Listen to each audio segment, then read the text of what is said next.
Origin. What does it mean? It's the greatest honour. It's where best mates become mortal enemies. Trouble here! It's euphoria. Here comes a try, I think. Girdler! He's over! Agony. And Joy. Girdler will score! And despair. Don't talk to me, just go! Just go! Gone away. Got it away! Bowman! It's where skill and courage endure the ultimate test. Lamb, runners coming up on the inside. Matt Singh, good, Talent, he's away! The rampaging ball is over! When we think we know the outcome, it delivers the unexpected. Interceptor, there he is again! The intercept king, the Girdler and McDougall show! Muir away for Burner. Burner inside ball for Timmins. Timmins kick. Oh, he'll score! Oh, this is rapid fire! You won't see that again for a long, long time! I can't believe it! I cannot believe what I've seen! It's a battle of the mind, the body, and the spirit. Sensation and stuff! Hello! It's 80 minutes of football with the fast forward button on. And here they are, playing hot potato. Rodgers tries to go down on the outside. Smith is away. Darren Smith is tackled. Here's Joey Johns again. Gets the ball back to Kennedy. Kennedy's got support. They'll go in again. Burner! David Burner has scored again. The Queenslanders on the bench. Their head goes down. It's our great divide, our common passion. The force that divides us, the cause that unites us. What a pass! What a try! Oh, how good is that? It's the greatest event of the greatest game of all. The ultimate battle. State of Origin football. Hello and welcome to Stadium Australia and Game 3 in the Harvey Norman State of Origin series. It's a frosty night in Sydney, but a good crowd in. Can New South Wales make it a clean sweep? Queensland certainly don't want that to happen. And as we said, it's a terrific atmosphere and we've got some terrific football coming your way. Joined by Peter Sterling and Paul Borton. No such thing as a dead rubber. Ken, you can be certain tonight that both of these teams have prepared exactly the same way for this match as they did for Game 1. No thoughts of whether the series is won or lost. They just know there's 80 minutes of State of Origin to be won. Your thoughts, Paul? Kenny, I'm expecting the best game of the series tonight. I think we'll see plenty of fine, fast, open, attacking rugby league. New South Wales, look, they want to come here in front of their home crowd and their family and friends and really win this 3-0. Queensland, I mean, in these players in years to come, when they're looking back on their State of Origin experience, they don't want to see 3-0 against them. They'll be trying their best, let me tell you. OK, let's go back to Game 1, and this is the one, I guess you can say, got away from Queensland. They certainly feel as that's the way. Yeah, fairly controversial match this one, 2016 to the Blues. Queensland led for much of the battle. Adam McDougall was the man of the match, 5 tries to 3, but of course all the controversy, in fact 4 tries to 3. Plenty of controversy the last 10 minutes. We saw Gordon Tallis sent from the field and also what we believe to be a missed knock-on from the referee, Bill Harrigan. Yeah, Pete, I saw a quote from Mark Murray, the Queensland coach, during the week. He said, so far the series reads, New South Wales won, Bill Harrigan won, and they're hoping that Queensland can win this one tonight. I'm not sure about all those sort of quotes, but Adam McDougall, what a fine match he had in this first game. Got our man of the match. He was absolutely inspirational. And speaking of inspirational, none better for the Maroons than Adrian Lamb, the little captain. He was a wizard this night. He ran the football, he ran to the line, created plenty of opportunities for himself and his outside backs. Yeah, at time he bamboozled the New South Wales defence, holding the ball out in 2 hands, and they've got to come up with a similar performance from Adrian Lamb tonight, I think, for them to be successful. He's played some super football there, needs to back it up. And of course, then in Game 2, the biggest ever win by New South Wales at State of Origin level, 28-10. A superb second half, rattled up a host of tries. After we saw a scoreless first 40 minutes, or trialless first 40 minutes, in a match ball that I thought had absolutely everything. Yeah, it was a fantastic game, this one. And in the end, the Blues just finished far too strongly, and they proved to be much too classy for the Maroons. And Tim Brasher, a veteran of Origin, this is the stuff that Timmy came up with on the night, not just making breaks, but saving tries with magnificent tackles like that. Tim Brasher, a great player, and Andrew Johns, when he came on, he virtually turned the match on its ear in the favour of New South Wales. I thought he was very well used by coach Wayne Pearce as well. When the opposition defence was starting to look a little bit tired, a little bit fatigued, he injected Andrew Johns. In fact, the whole bench was great, but none better than Andrew Johns. And I just thought it was a very skillful performance from New South Wales. But Andrew Johns, after plenty of pressure in the last couple of months, really stood up to be counted in this match. And there's been a lot of thought that maybe the Queenslanders might, provide some extra attention for Andrew Johns. If they do that, look out for Kamuli and Fittler. They'll run riot. There's plenty of weaponry out there, plenty of firepower, isn't there, in the Blues camp? OK, injury and suspension has forced New South Wales to make a couple of changes to their winning side, notably Kangaroo centre Matthew Gidley making his Origin debut. Yes, Ken, just the two changes, one through injury and one through suspension. At fullback is Tim Brasher, as we pointed out, man of the match in the last game. Adam McDougall is one winger. He was man of the match in game number 1. And Jamie Ainscough, limited opportunities so far, but he'll be looking to get involved tonight. Ryan Girdler in the centres. Well, he's really come of age at representative level, I think, in the last 2 matches. And the only man tonight making State of Origin debut is Matthew Gidley, the Newcastle centre, despite the fact he's already played 3 tests. Brad Fittler, well, his leadership has been inspirational. He leads the side again tonight at 5/8. Brett Kamali, I thought he was far better in game 2 than game 1. I'm expecting further improvement tonight. A very skillful and mobile back row with Scott Hill locking the scrum, Brian Fletcher and Ben Kennedy in the second row. They can play tight, but they can also play out wide, and they'll look to combine that tonight. In the front row, Robbie Kearns alongside Jeff Tuvey. Some talk this might be his last State of Origin game. I don't know about that. I think he'll be in contention again next year. And Jason Stevens comes in for the suspended front row Rodney Howe, and what a great bench. Andrew Johns, David Thurner, Adam Muir, and a welcome return for the Parramatta front row Michael Vella, just 9 minutes in game 1, and he'll be thankful to get another opportunity in the sky blue jersey. The coach, once again, of course, is Wayne Pearce. Well, Brad Fittler has said that if they don't make it a clean sweep, there's no celebrations tonight. That's how they feel about this third game. Well, they don't want to be making a victory lap after they've been beaten on the night, and that will be in their mind. But this will have been a great bus trip for the New South Wales players. No real pressure. They've come in from Bondi. They'll be confident, well satisfied with their efforts. And, Paul, good to see that the players who aren't playing tonight but have been involved also on the bus. Yeah, they being Rodney Howe and Sean Timmins, one injured, one suspended, but I'm sure they still feel a part of this team tonight. The boys head into the dressing room now to get warmed up. I noticed that Bob Carr is talking to the boys a bit later in the night. I hope he doesn't talk too long. He might put them off to sleep. As Choppy Close said, I didn't see him play. The Queensland sidelines are this way. I've got to say, probably the best Queensland side we've seen in the 3-match series. Well, look at these 3 blokes on their carry-back missions. Matt Rogers, Darren Lockyer and Wendell Saylor. Welcome return from Wendell.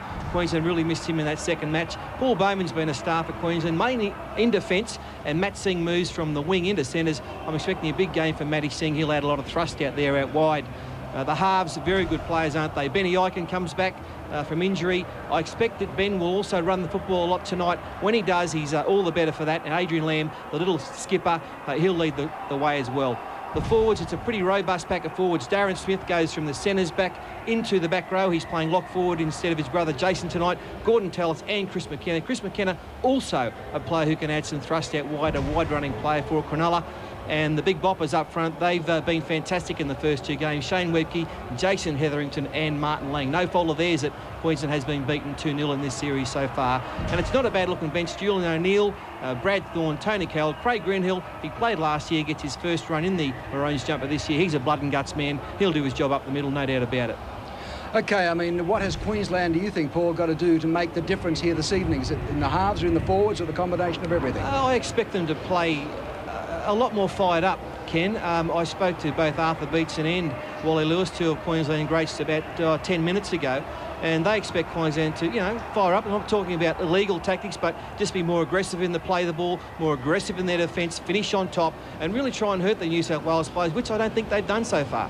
They are hurting. There's no doubt that their pride has been dented, and I think this would be a pretty easy preparation for Mark Murray. I don't think he'll have had to have said much to these players. They're down. That is when they are at their most dangerous.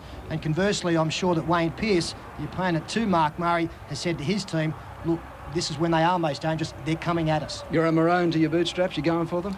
Oh, I think we can win this one. As I said, it's our best ever side, a bit more aggression, and I think we throw the ball around. Matty Singh, I'm expecting a big game for Matt Singh out wide tonight. Peter, by how much? One will be enough, Ken. I don't see an 18-point margin, that's for sure. But if New South Wales play exactly the same way or similarly to the way they did 2 weeks ago, they'll win again. OK, look forward to it. Should be a terrific game of football. After the break, Laurie Daly and Wally Lewis on the special appeal of Origin Rugby League.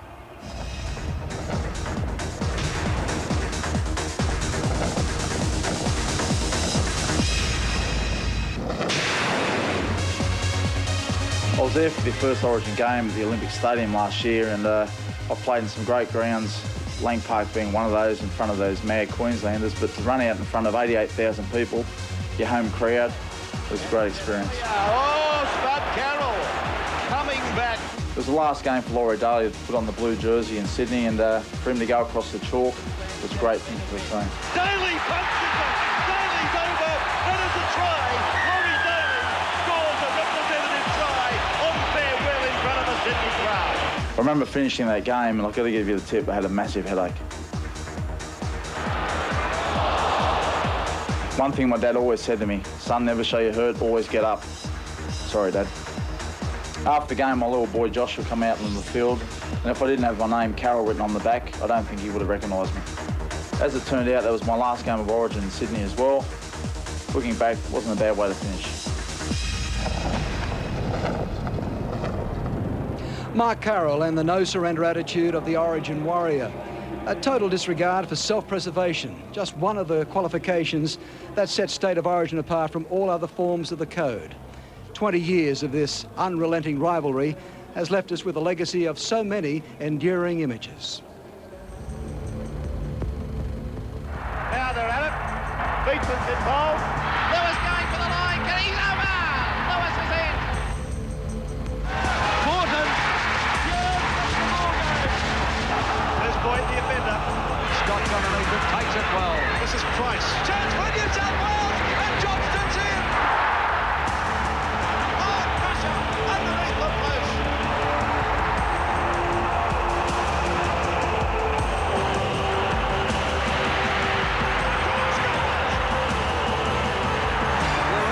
Lewis, a little chip.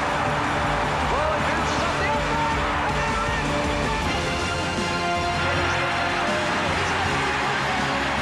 That's the ball game.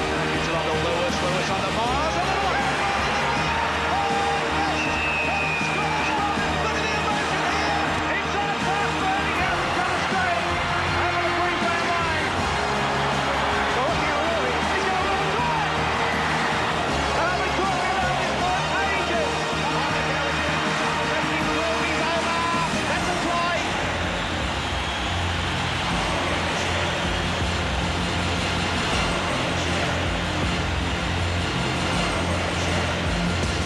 Harrigan scores. Laurie Daly straight up to the post. Clyde! Oh,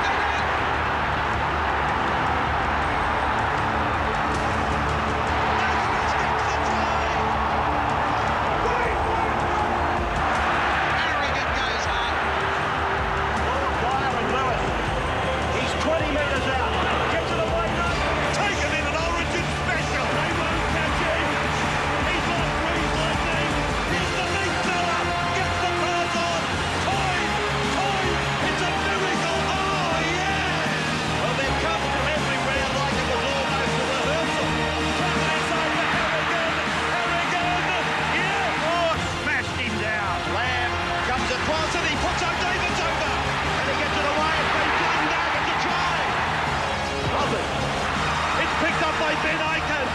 Queensland are in. Girdler. Girdler's making a great run. Robbie Ross is over.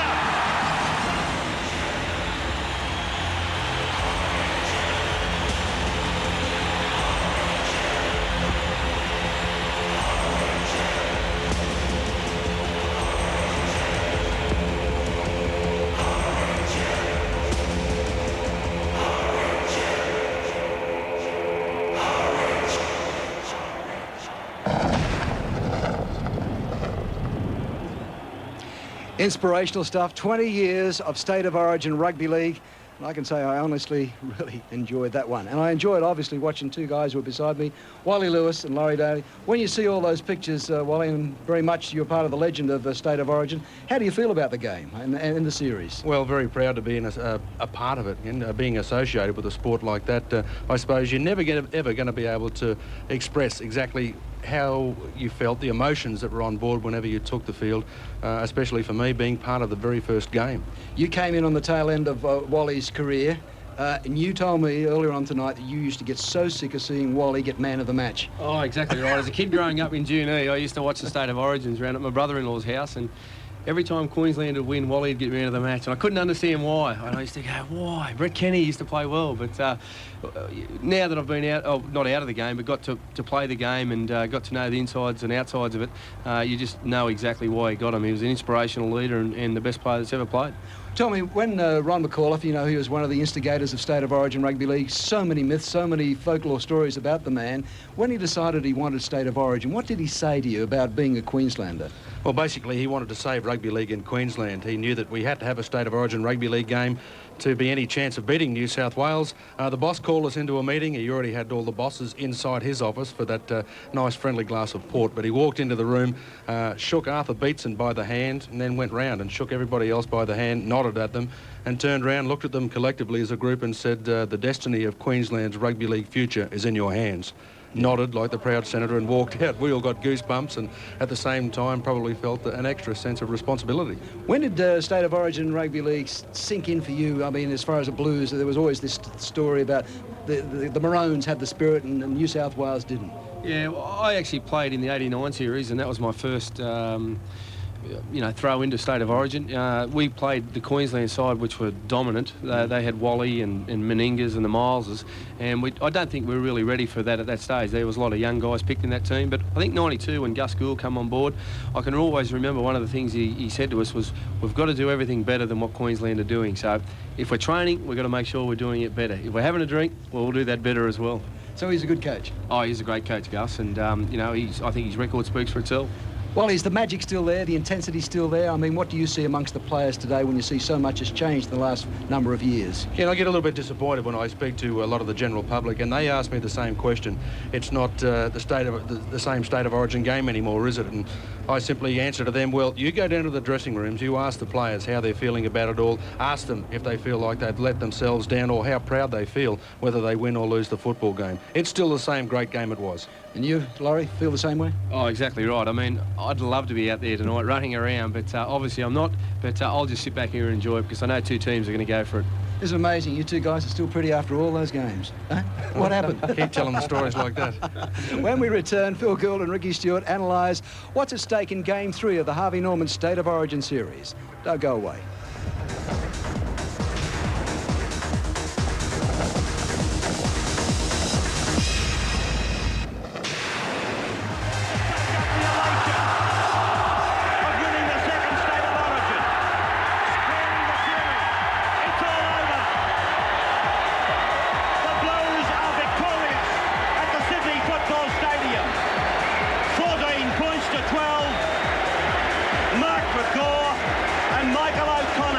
I was there, Game 2, 1991, Sydney Football Stadium.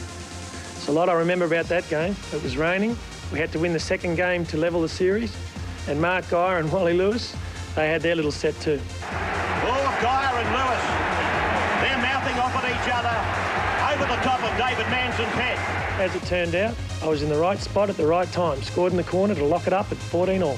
Try line is only 3 metres away. Elias for Stewart. Stewart, a long pass out.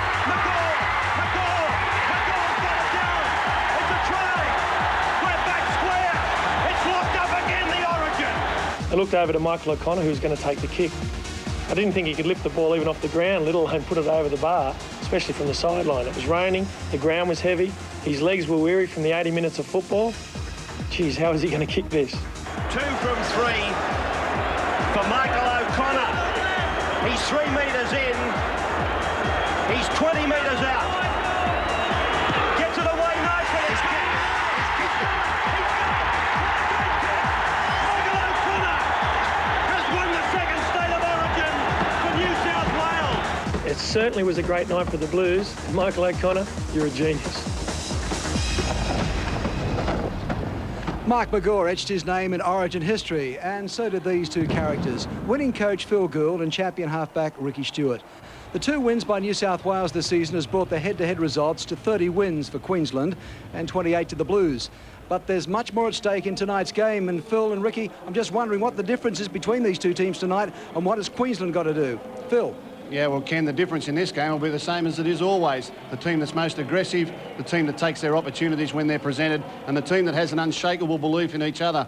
And a man who knows plenty about winning State of Origin games, Ricky Stewart, joins us tonight. Ricky, the series has been decided, but these two teams have still got plenty to play for. They have. The guys are... I think the shackles will be off tonight, Phil. I don't think the guys will be as nervous. I think they won't feel as tight. They want to go out tonight and play some fast, open football. Both sides want to throw the football around. I think we're going to see a very enjoyable game.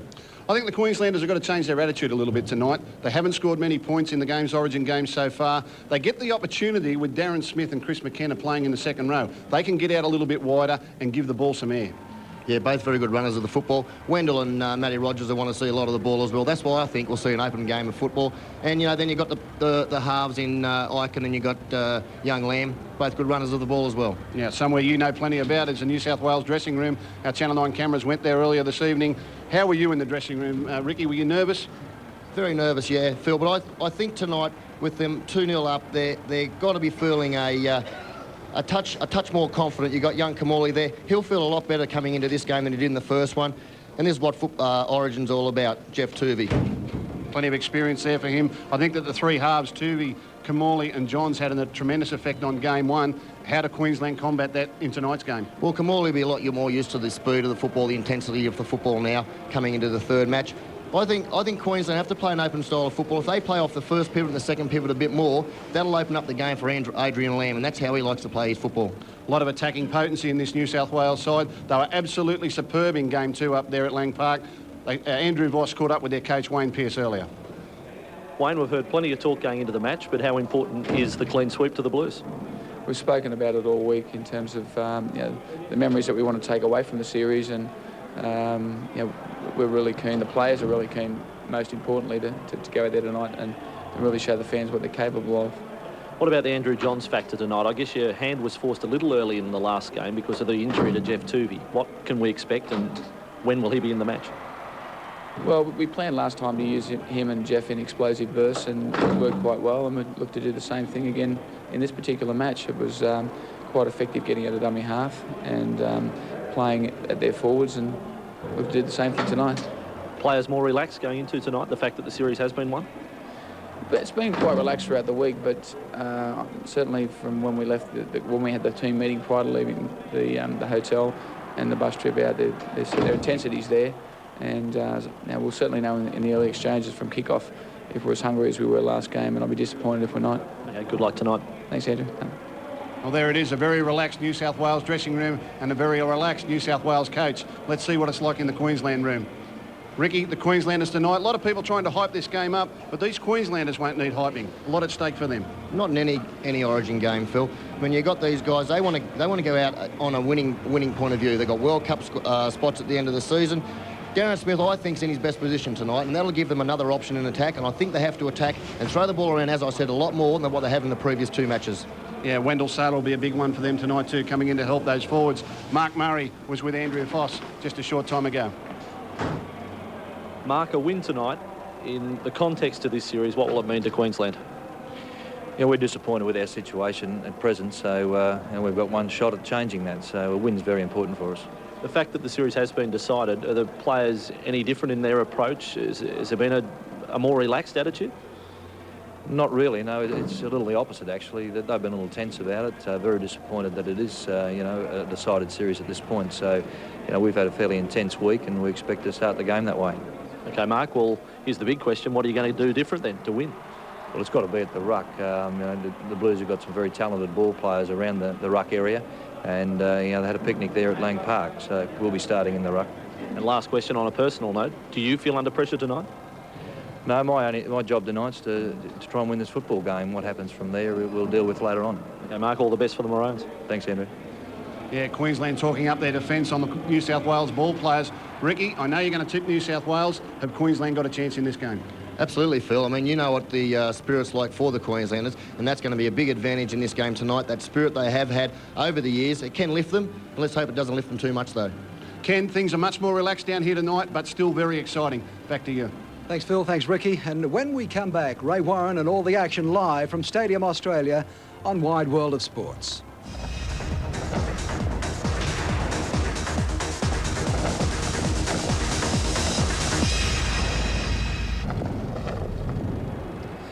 Welcome back to Stadium Australia, where we are just minutes away from kick-off to State of Origin Game 3. To bring us all the action, the voice of rugby league, the one and only Ray Warren. Good evening, Ray. Ken, good evening to you, and hello everybody. Welcome now through network stations right around Australia and of course around the world, taking this rugby league coverage of an historic match. It's the end of 20 years of State of Origin football and game number 60. There's the Queensland side for tonight. You've had it once, here it is again. Lockyer, Rogers, Bowman, Singh and Saylor, Aiken, Lamb, Smith, McKenna, Tallis, Lang, Hetherington and Webke. Interchange O'Neill, Thorne, Carroll and Greenhill is in the 17 and coached by Mark Murray. 4 personnel changes there for Queensland. New South Wales, just a couple. Brasher, McDougall, Girdler, Gidley on debut. Ainscough, Fittler, Kamali, Hill, Kennedy, Fletcher, Stevens, Tuvey, Kearns. Johns, Ferner, Muir and Vella is back tonight and coached, of course, by Wayne Pearce. Wayne was in that 86 side that whitewashed Queensland, and, of course, he gets a chance to become a winning coach in the same circumstances tonight. We take you inside the Queensland dressing rooms now, and, of course, down 2-0 in the series. What's the main ingredients in Mark Murray's psych-up, Paul? It's just pride, simple as that. We don't want to be beaten 3-0, that's for sure. It's happened a couple of occasions to us, the last time in 1996. And, you know, these blokes, there is plenty of pride there. They played pretty ordinary that second game, and they know they can play a lot better. Ray, they've got a good record when you look at the amount of times they've been down 2-0. That's 6 occasions, and on 4 of those 6, they've come back to win game 3. So they're pretty good at bouncing back, the Maroons, as we pointed out earlier. When they are down, they are at their most dangerous. They are most definitely that tonight. Wally Lewis is in the commentary box with me at the moment. As we go to the New South Wales rooms, would there be some words from Murray suggesting we spoil the party? Let's not do let's not have them doing a victory lap in front of their home crowd. Oh, that's been his message from day one, Ray. I think it's a sign of pride for the coach as well. He doesn't want to be in a 3-0 losing team. I'm sure that he's going to want to get together with Chris Close just to remind his players how important it is, not only for the team themselves, but for the future of Queensland Rugby League. The young kids sitting at home watching it on television that have got these blokes on their walls, pin-up heroes. Adrian Lamb has the honour of leading the Maroons out again. What a tremendous acquisition he's been for that Maroon jumper. Controversial maybe, but at the end of the day, he came in, got a job done in 1995 for Paul Vorton, and of course for Queensland, and he's been there ever since. Coming up towards double figures, actually. As a captain of Queensland, he just leads them down a slow walkout over the athletic track. 100 days to the start of the Olympics. 60,000 here tonight. And, of course, it'll be absolutely chock full on that day, 100 days down the track, 110,000. Lamb, 4 tries in Origin football, equal with Fittler on show tonight in chase of Shearer's all-time record of 12. Webke. Big, hard, fast, and recognised as the #1 prop in the game today. Tony Carroll has become somewhat of a try-getter, game-breaker for Queensland. And Darren Smith in the headgear is back to the lock forward tonight. Craig Greenhill, we welcome him back. What a rugby league comeback it has been for Craig Greenhill. At one stage there was a chance that he may never walk again. Not only that, he walked out of Cronulla, walked over to Penrith, and now he's back playing for the Maroons. The Maroons are out there, the Blues are coming. Great night for them. Brad Fittler said it doesn't get better than this at Suncorp a fortnight ago, but he had to check himself and correct that. Proudly he runs out for Origin 3.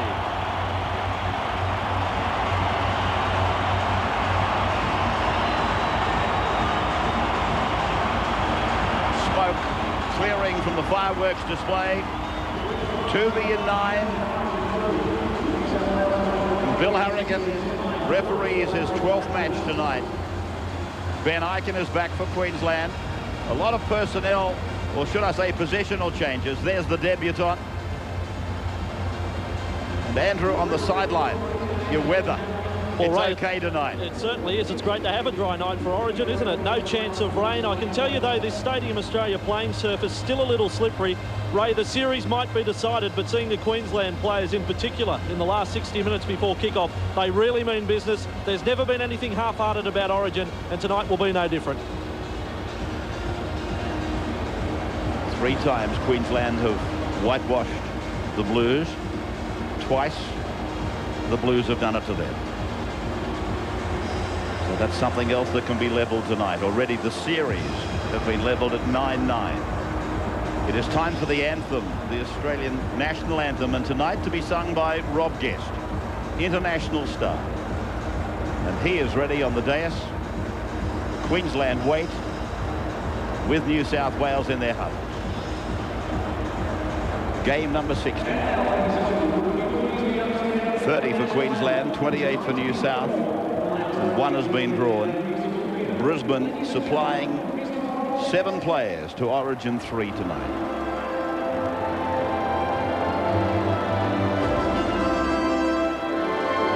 Lovely winter's night in Sydney town, the harbour city, the Olympic city.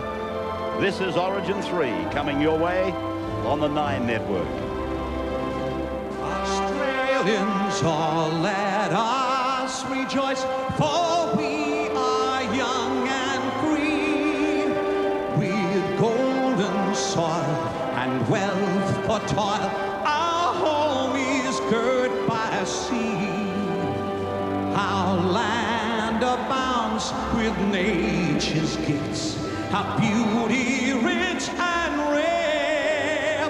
In history's page, let every stage advance Australia fair. With joyful strains, then let us sing, advance Australia fair.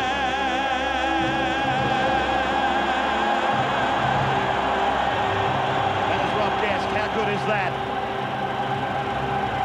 Befitting our 3rd Origin match at the end of 20 years of Origin football. And appropriately, the 9 cameras picking up a shot of the great Arthur Beetson, who was there on night 1. And together, I'm sure, with Senator Ron McAuliffe, they had much more to do with Origin than any other 2 individuals in rugby league. Chris McKenna is back tonight. Talking of anthem singers, his sister sang the anthem in Brisbane a fortnight ago. Just clearing the dais now. Keeping in mind at the end of this match, the New South Wales Blues will be presented with the series trophy, and we'll do the lap of honor. Versatile player, isn't he? Darren Smith answering the call at the back of the scrum for his brother Jason. The staging is cleared. We are set. Queensland fighting for pride. They start from right to left, and Brian Fletcher is the first of the Blues to bring it back, and he's met by a 3-man tackle from Queensland just outside the 20-metre line, 10 metres in from touch, western side. Stevens in the run-on side, and they say welcome. Just inside the 30-metre line, second play for the Blues, for Kearns now. Leading hit-up man. Third play gone, Tuvi goes blind. Over the 40, scurries away. Nice run by the Eagles captain. And then away it goes from Scott Hill for his teammate Kamali, who puts a plugging kick in. And back on the 10-metre line, Rogers brings it away. You see a new camera in action tonight. A tracking cam. Mobile camera down the sidelines from elevation for the first time anywhere in the world tonight. And I think you'll enjoy it. As Big Wendell Sailor told us what he was going to do tonight, and the Blues answer. Penalty goes to Queensland. Stevens just couldn't help himself. He was enjoying himself, as a matter of fact, and went too far. It's hard to hit, Brad. It's just simmering away out there at the moment. This looked like it could have escalated. Gordon Tallis will come in a moment trying to help his winger. There's Gordon in the shoulder into Jason Stevens. All of a sudden you got the feeling that, uh-oh, it might be on. Cool heads prevail. Tap taken. The unmistakable figure of Martin Lang put down just outside the 40-metre line. Now Webke. He didn't take it right to them. He took it almost there before offloading for Darren Smith to make halfway. Hetherington finds Aiken. Aiken across to Lockyer. Lockyer up on the back line. Kamali makes the tackle. And coming over the top, Matthew Girdler. Then it's with Webke on the right of the ground. Or should I say to the right of the ground. He works it on the 20-metre line here on the western side. Lamb steps on his right foot, sees a gap, goes through it, makes 15 metres. It's pulled down on 5, 27 away from the line. Aiken kicks off the 30-metre line, very high. It's a good-looking kick, as a matter of fact, but Brasher's under it. Tim Brasher.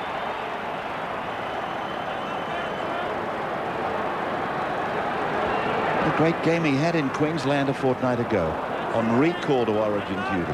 Didn't let anybody down and has started the same way tonight as Harrigan blows the whistle for the second time in the game very early. That wouldn't be pleasing Bill Harrigan. He likes to keep them to a minimum. Twice in the first 3 minutes he's had to blow the whistle. It's 1-1 penalties. And I do think we'll see New South Wales go wide shortly. Last year they scored the quickest ever try after 42 seconds adopting that tactic. I don't think we're too far away from seeing a few passes thrown in the Blues. Kearns now, after Stevens had played. A couple of metres on the Queensland side of halfway from Tuvey. It's across for Kennedy. Kennedy had a great series, Ben Kennedy. I was reading a story about him. He still has doubts about his achievements in rugby league. As Fittler goes to the right, links up with Kamali. Kamali held by Tallis and swung to the ground. And then put down by Bowman. 25 away. That was almost 4 points for New South Wales, only for Tallis grabbing the collar of the jumper. From the high shot, they're just inside the 20-metre line. Kamali, he grabber kicks for Ainscough. A little bit of work to be done back in the in goal, and they'll line drop out and give it back to the Blues. Some very good play there by the Blues, in particular Brett Kamali. First of all, he made the bust, and unlucky not to get a pass away to support. And a lovely kick at the end of it. Brad Fittler going to the line, looking outside for Kamali. He took them on. Only a Gordon Tallis grab prevented him from going right through. And then this kick at the end, and the best possible result for the Blues. Queensland to drop out.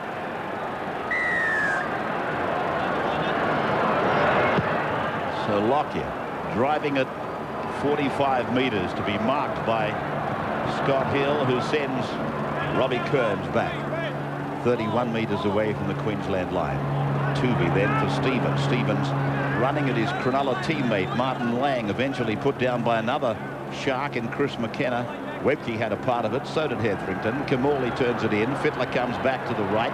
Scott Hill floats it, bounces beautifully for Ainscough. Jamie is tackled just inside the 20-metre line. Queensland's end, no score, early minutes, Origin 3 at the stadium. Fletcher, he will play the ball now, 15 away from right in front of the uprights. Queensland's end, and real pressure now for the Queenslanders. Kamali, rehearsed play, didn't have to look, he knew Fittler was there. Now Kamali kicks across, Brasher's underneath it. Up they go, Rogers bats it down, lost it, got it back again, and it is a penalty to Queensland. Yeah, the Blues offside in front of Kamali, not back to 10 metres. Kamali had to change direction and hold the kick up, and Brasher was offside. But a dicey situation there. There was 2-on-1. Brasher made the extra man for the jump. Queensland got out of jail there. Martin Lang hits one up. On his own 20-metre line. Tallis there. Gordon, of course, sparking most of the debate about whether there should be a third Origin, as he gets a penalty for his team. The second time they've overindulged, and again it's Stevens. Again it's Stevens. Well, he's called him out now, Harrigan. We'll have a listen to this. No, it's a very brief acquaintance. He was just saying to Jason Stevens, watch the elbow. There you can see the Sharks prop just overboard a little bit with the right elbow, and the stare off.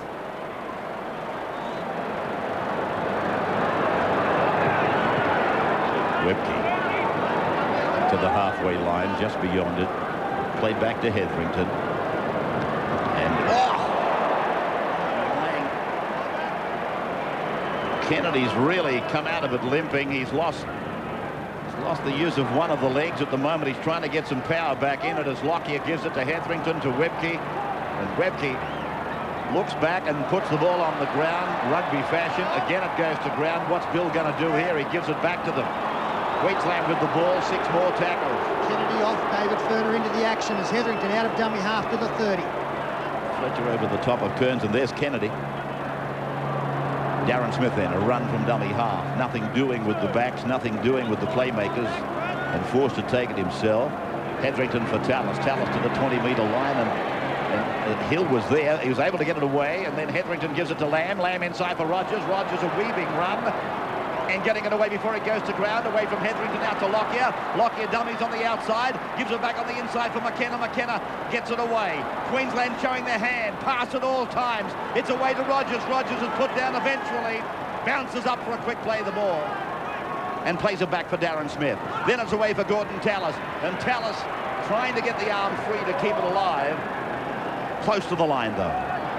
From Lamb. Then for Eichen. Eichen. 3 metres out from the line. The bottom of the uprights you can see. Hetherington will make it. Short. Heavens above, he seems certain to get there. Oh, how close do you want to go? Give him a go, Ravi. Hetherington will make it. He got pulled up. Some great defence from the Blues. Scott Hill was the man. Have a look at this tackle. It is a great tackle. No chance of stopping Jason Hetherington, the little bulldog. Good football from both sides there. The Maroons keeping the ball alive as Furner takes it across field and gets poleaxed. Just outside their own 20-metre line. Stevens. So both sides have launched attacks deep inside the 20-metre line. New South Wales bombing and giving a penalty, and Queensland just dropping a couple of centimetres short for Hetherington. Matt Singh, a quick play of the ball, and if somebody said it was going to be razzle-dazzle football, they weren't joking. Rogers, 42 metres out from his own line. Bowman, pursued by Kamali, beats him. Furner goes across to make the tackle with Fletcher, and they're almost to the halfway. They've crossed it now. Thorne is on. Into the game for the first time at the 9th minute. Hetherington right for Darren Smith, and Darren is inside the 40-metre line. A gain of 10 metres for Queensland. No score on the board, and we're 9.5 minutes into the game. Lamb puts a kick in between the fullback Brasher and the winger Ainscough. Brasher coming away towards the western side, leaving the 10-metre line behind him before being tackled by Tallis. Plays it back to Ainscough. Ainscough for Gidley. Gidley steps off the left foot, and stretching as Andrew Johns about to be sent into the game. Vella, 30-metre line. Back for Tuvey, and now for Fletcher. Fletcher out towards his own 40-metre line now. Andrew Johns about to come into the game. Fittler puts in a big kick, but Lockyer just casually lumbers across, takes it in, takes his winger Rogers with him, and then a big hit. Kearns. Joby's a tiger. He's a worker, Kearns. Now it's away for Bowman, who tries to step, and he does. He fends away from Tuvey. Then he's wrestled down by Furner, and they're 5 metres from halfway. For Greenhill, also into the game for the first time. He came on with Thorne, and now Lamb. Thorne trailing through. Saylor getting one of the few touches that he's had in the game so far. He certainly attracted plenty of attention with his first touch. Eichen turning it in for McKenna. McKenna able to unload. Lamb getting the ball away. They got numbers out there. Thorne away, but Singh knocks on. Off the feet, said Harrigan. So it was going to be play on. Yeah, the touch judge saved New South Wales there. Little ball there from Brad Thorne. Did he touch it? Originally, Bull Harrigan said no. Well, I don't know if a hand touched that, but I tell you what Queensland are doing, a lot of offloads. The Blues defence so far not very effective, and Queensland allowed to support the ball runner and carry on the play. Dougal. Neither side really with anything to lose. Obviously, New South Wales would like to win, make it 3-0 and do the lap of honour in front of their home crowd as winners. Harrigan is going to pack a scrum. There's a Queensland hand in here. It was from Tony Carroll. New South Wales will have the scrum feed, but Andrew Johns, so comes to the sideline. That will be all the benchmen into the action. Maroons really are keeping the ball alive. Problems for New South Wales unless they can stop the ball carrier. Johns now coming on for Tuvey. Turns and offload. Then Brasher and then Fiddler, and a long ball for Kamali. Then Hill, catch and pass. Fletcher goes across the halfway line. Flick passes for Gidley. Gidley turns it across back onto the other side of the ground for Vella, and Vella is put down on the 40-metre line. No score, and Joey Johns is on a dummy half now. Kamali. They use the short side. And good hands by McDougall. The pass from Fiddler was behind him. David Furner inside the 30, a bumping run, then an offload. Here's Girdler. Girdler in and away. Kamali to the 10-metre. Here comes a try. I think they're going to make it, yes. Ainscough goes up, but Harrigan doesn't like it. Bill Harrigan denying the Blues a try for Matthew Gidley. Yeah, I'm pretty sure he's called that last pass forward from Brett Kamali. Some good razzle-dazzle stuff from the Blues. Beautiful ball from Girdler up to Kamali. A desperation ankle tap there from Jason Hetherington, and he's got that one right. Billy Boy, it did go forward. No doubt in the world about it. Gidley losing it anyway. And 10 metres out from their own line with 13.5 minutes gone in the game. Overview of the match from Wally Lewis. Ray, everyone said that it was going to be a dead rubber this game, but I think you've got to say that we've seen some quality football, open attacking football from some of the best footballers in the world. Give us some more. Andrew Voss with Queensland down their own end of the park. Well, both teams, Ray, at the moment with a few problems. The news on Ben Kennedy, they fear ankle ligament damage, which would mean most unlikely to return to this match. And Ben Eichen now off the field for Queensland with a cork. Just having a look at that shot from that new camera we've got. Somehow we've got to get that involved in any NRL match on a weekend. And wouldn't that save some arguments on forward passes? Greenhill now on tackle number 5. Hetherington sweeping it away. Nice pass. And Julian O'Neill puts in a kick that bounces up for Ainscough. Ainscough running away from Brasher, running back towards McDougall's wing. That tackle has just shaken Ainscough up a little bit. McDougall now. There's Eichen getting some attention from the trainers at the bench. Furner. A couple of good contributions from David Furner thus far. Michael Vella. In State of Origin 1, lost his spot in 2, back for 3. With Rodney Howe suspended. Scott Hill with a perfect pass. Gidley goes down the right side, and there's been a knock-on. So though they're both prepared to throw it around, there's just been a few little interruptions. Let's watch it again. There it is. Well, Matthew Gidley was claiming it was taken out by Matt Rogers, and it was. From that shot, you can see it wasn't deliberate. And the errors evening themselves out. And highly involved is Matt Rogers, much more so than Wendell Saylor. And that's a great sign for the Maroons, having the winger with the football now, coming looking for it. Rogers. O'Neill in 14. Intercepted by the King. Girdler, I mean, not Lewis. Girdler does it again. Oh, has there been any better than him? Chris Close, Chopper's face. It went down as Girdler swept into the back line. Well, it's no fluke, and we can see O'Neill going forward. If he frees it there, you can see he's so far in front of the New South Wales players. They're all back. He realised the play continues, that it was on. He saw the pass being shaped to pass, and he just swooped Ryan Girdler. And the great thing about Girdler, when he goes for the intercept, he normally doesn't put his team under pressure. He does it at a time that if he misses, there's not too much unfolding against them. Yeah, well, I mean, it's hard to blame Julian O'Neill. I mean, but you could see that coming even from where we sit. as he drifted across the field, and Girdler sprinted out of that line. He knew that Jules was going to pass to someone, and he is one of the great intercept men.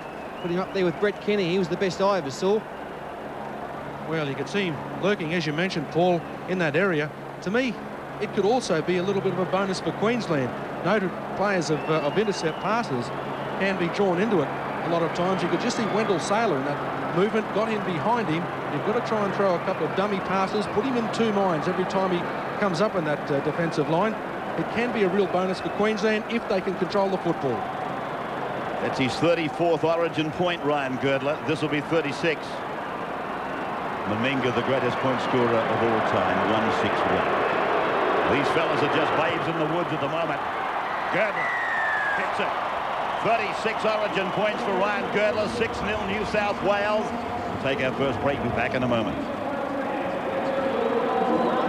6-0. A converted try for Ryan Girdler. It was entirely Girdler's try, his conversion, his intercept. Muir.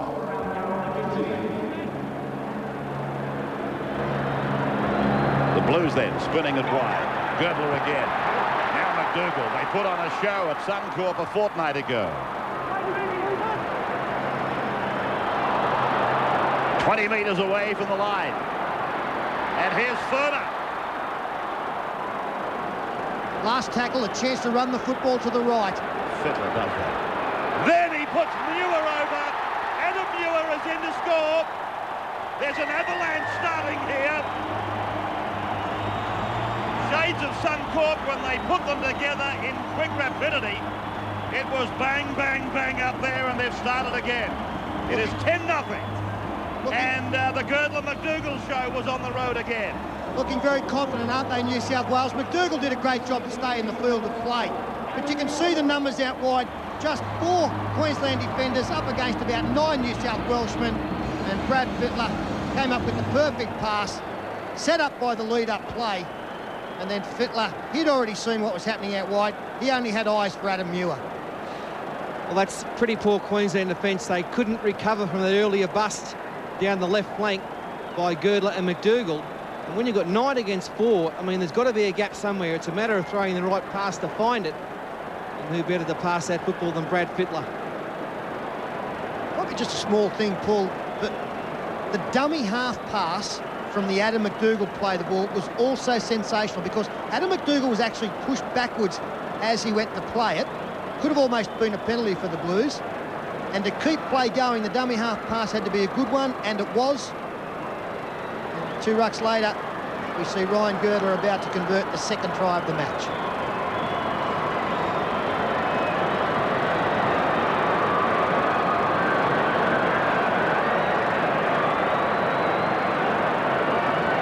Girdler, the try and the conversion already.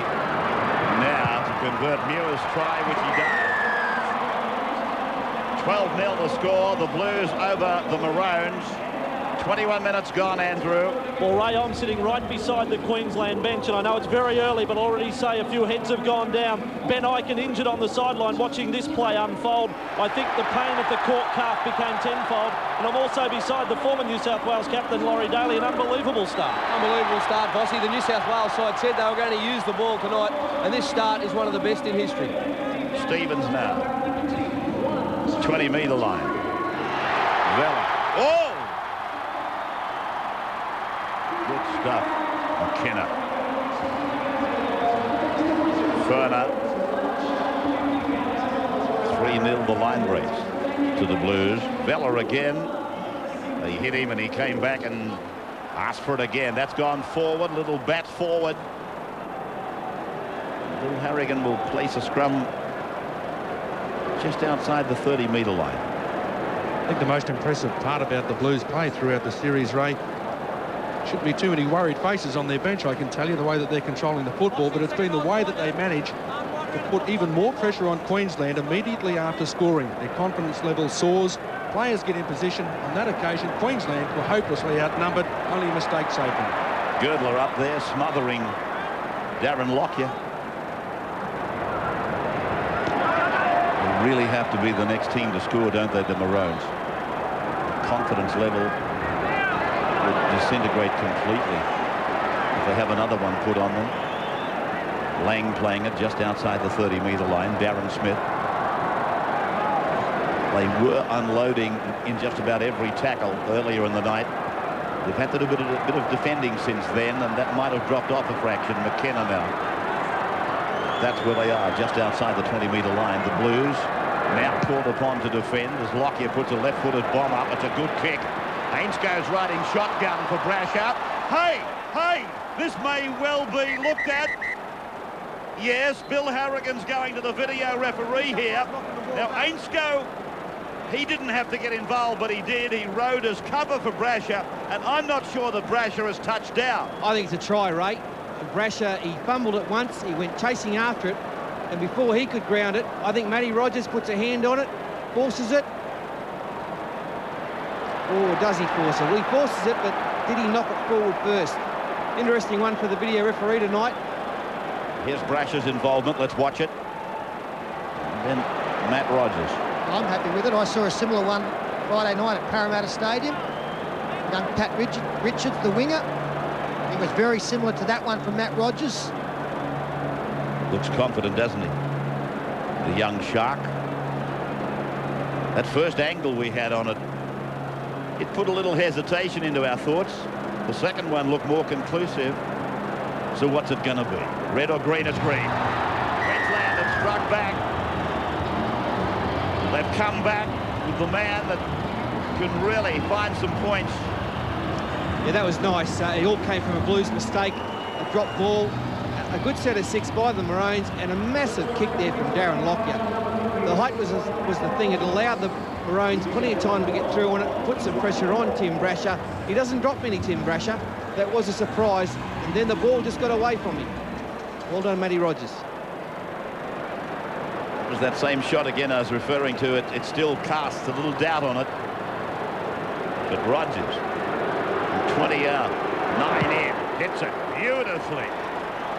2 further points for the Queensland cause. 12-6 New South Wales, 24 minutes gone. Welcome you back wherever you're watching. Origin 3, New South Wales leading by 6. 3 converted tries. Girdler and Muir for the Blues. Girdler with 2 conversions. Rogers for the Maroons with a conversion as Tallis' tackle. 40 metres out from his own line. And then for Lamb, and Lamb across for Webke. He didn't get the ball away. In fact, he took the tackle of Adam Muir. Now they go back for the kick from O'Neill. Julian's kick coming down to a standstill for Brasher on the 20-metre line. Then Tallis says, don't muck around with him, put him down. Bangs him into the turf. Gidley played for Australia last year, but he's on debut in Origin colours for the first on this occasion tonight. It's been done before, of course. 80 tackles Queensland, 69 the Blues. Muir with a short ball for Ferner. 42 out on the Queensland line. They'd be buoyed by that try. As I said just prior to it, a matter of 60 seconds prior, they had to be the next to score. 5th tackle, 43 metres gain. Muir. Then for Kamali, and he goes very, very high towards the eastern side. That came off the boot, and Lockyer realises there's work to be done, and that's what he does. And then he loses the ball. The Blues claim a try, and Harrigan has gone to the video referee again. Well, all the chasers are onside, there's no doubt about that. It has come off the boot of Adam McDougall. Darren Lockyer has taken the football and had it jolted out from the kicker, Brett Kamali. And you've got to think that the other chasers from New South Wales have crossed for their 3rd. That's onside for mine when the kick goes up now. No dramas. Adam McDougall comes through. Doesn't touch it with his hand. Drop kicks it into the in-goal area. Now Lockyer cleans up. Kamali hits him. It pops out. It is not grounded. That is a try. Well, was it grounded? I don't think it's touched the ground. I think it's popped out. Gee, I think it might have been grounded. I think it might have been grounded. I've got to go one out here. I think when he's tackled and the ball's under his wing, There's got to be a chance that part of the ball has actually hit the turf. I'll tell you what, Darren Lockyer, from his reaction, he doesn't think I it was understand grounded. that. I understand what you're saying, Pete, and you've gone with the majority. I just thought there might have been a chance that it was grounded. Obviously, it's not.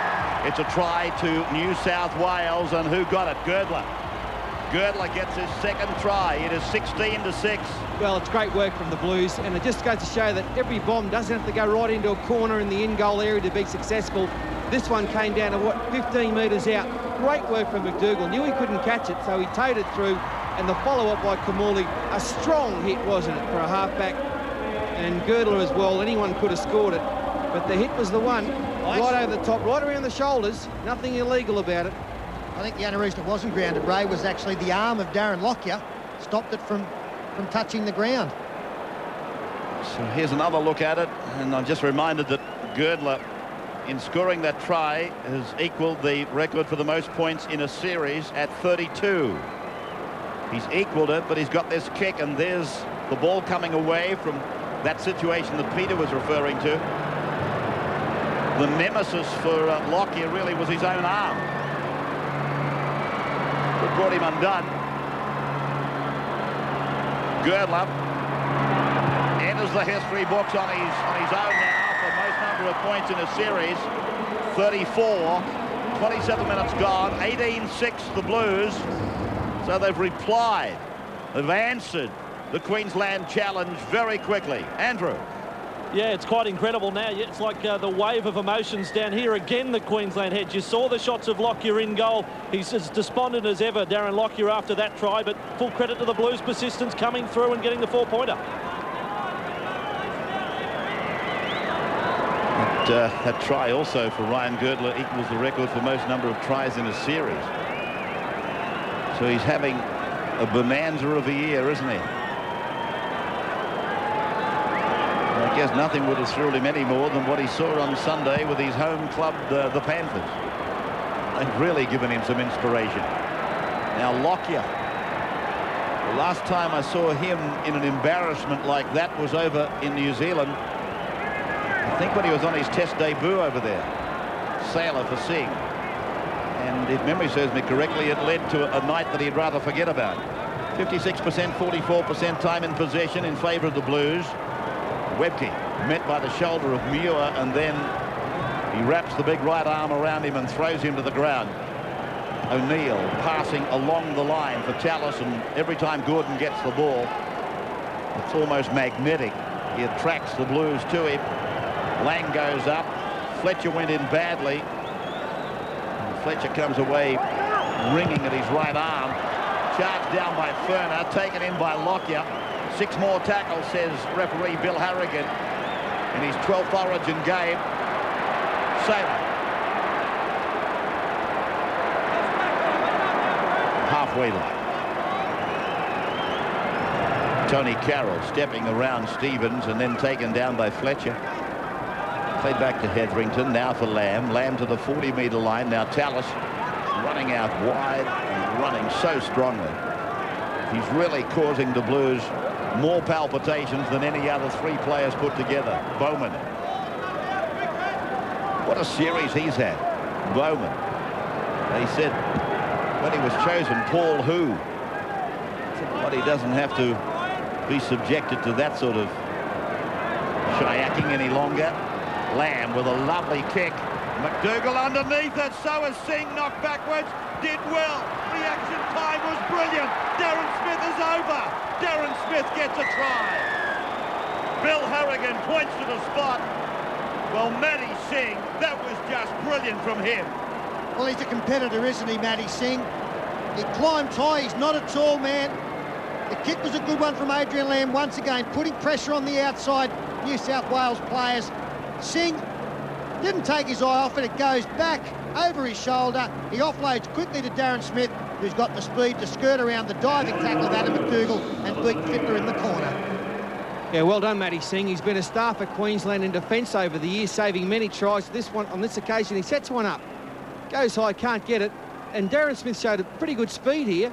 Thought Girdler and McDougall might actually get to him, but Darren Smith over in the corner. His first Origin try in 16 games. So good on you, Darren.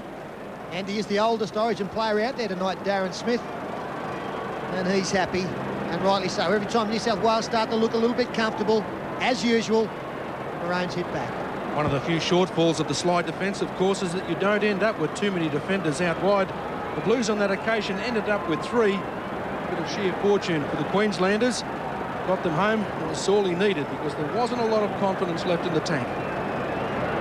The many faces of Chobby Close. Got a few chins and a couple of faces to match him, hasn't he? Here's Rogers from the sideline.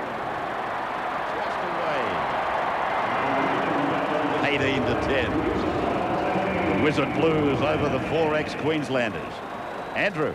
And Ray, Ricky Stewart said before the match tonight he was looking for Darren Smith to play a more roving role tonight, left and right side of the field. Ricky, he's delivered the goods. Bossy, I don't believe it. I was just having a bit of a joke with him. 5 to 10 seconds before he's got the ball there. He's got from this side of the field to the other side in no amount of time. I mean, unbelievable. Laurie and I couldn't believe that this was Smithy going in after we were just having a joke with him on the sideline here. Unbelievable. You're a super coach, Ricky. Thank you. Bill Harrigan turning a blind eye to a couple of the New South Wales chasers. Not a couple, several of them across the halfway line prior to kickoff. Saylor coming in closer to the ruck and straining his way out 25 metres from his own line before Vella put an end to it. That's the tracking cam with Hetherington. Now he's put down. Just picked up that forward pass beautifully earlier, but it was exemplified brilliantly. Queensland's 14 is O'Neill. Been no luck in this series for Ben Eichen, has there? Brad Thorne. Kick for Lockett. Or for O'Neill, I should say. Whoops. Girdler's with it now. McDougall starting to build up a great friendship out there. Wherever one is, the other one's rubbing shoulders. They know they can make opportunities for one another. That's a lovely confidence that these players should have too, of course. Left side centre, left side winger. Gidley does it beautifully with Darren Albert up at Newcastle. Tony Carroll back on the bench. Rather forlorn bench at the moment, but inspired, I would hope, by a couple of tries. I mean, they've been able to answer. Morley on the inside for Kearns, I do believe, and then Johns pushing it along, rifling it out for Camorley after Fittler. Camorley inside the 40-metre line, 5 gone. What will they do? Midfield bomb it. Andrew Johns, yes, he does. Came off the outside edge, and the jump, and Queensland with it with Rogers. Well, I thought that should have been a penalty to Matt Rogers. I don't think Jamie Ainscough was contesting the football when he tackled him in mid-air. Vella comes up with a tackle. That doesn't show whether his feet are off the ground. They have the football anyway with Hetherington. Shoulder charge missed by Johns. Offloads to Lamb. Then Lockie. 45 out from his own line. 18-10 the score. 3 tries to 2. As Brad Thorne puts the big right hand in the face of a would-be tackler before succumbing to Scott Hill. And then for O'Neill, and again it's Scott Hill trying to put some charge down pressure on the Queensland kickers. McDougall, Brasher on his left, just ducked in behind Girdler. There was no obstruction. The only defence man was seeing, and he made the tackle eventually. Ainscough just beyond the 20-metre line. 3 tries to 2 then. 8 points the gap. Fletcher. 34th minute. The Harvey Norman series coming to its end tonight. 20th time. 6 again, says referee Bill Harrigan. Been great supporters, haven't they, of Origin football, Harvey Norman. And of course, the respective sponsors of the teams, Wizard and 4X. Vella put away. 40 metres out from his own line. Pretty obvious this match is getting to the half-time break. Everything has just slowed down a little bit. And I assume at half-time, Ray, a decision will be made on Ben Kennedy, who is sitting on the bench at the moment, but has not been back since leaving the field injured. That would make it just a little bit tougher for the Blues, playing the rest of the game with a squad of 16. It's Fittler, first receiver, left foot step, well read there by Chris McKenna. Kamali, little chip, he's looking for Brasher. Brasher got shouldered out of it. I don't know about intentionally. Bill Harrigan said it was. And he's given a penalty to the Blues.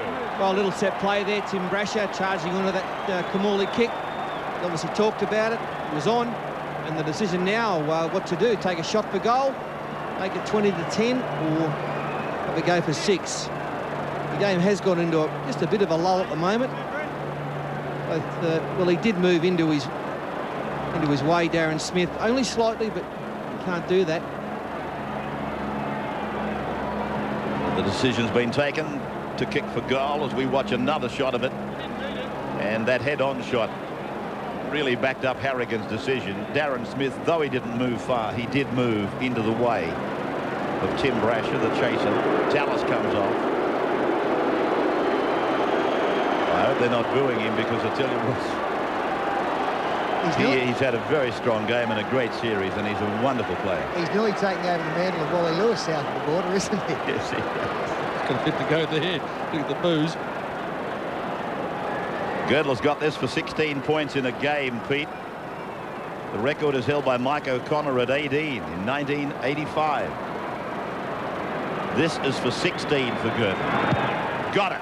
Nailed it. Another 2 points.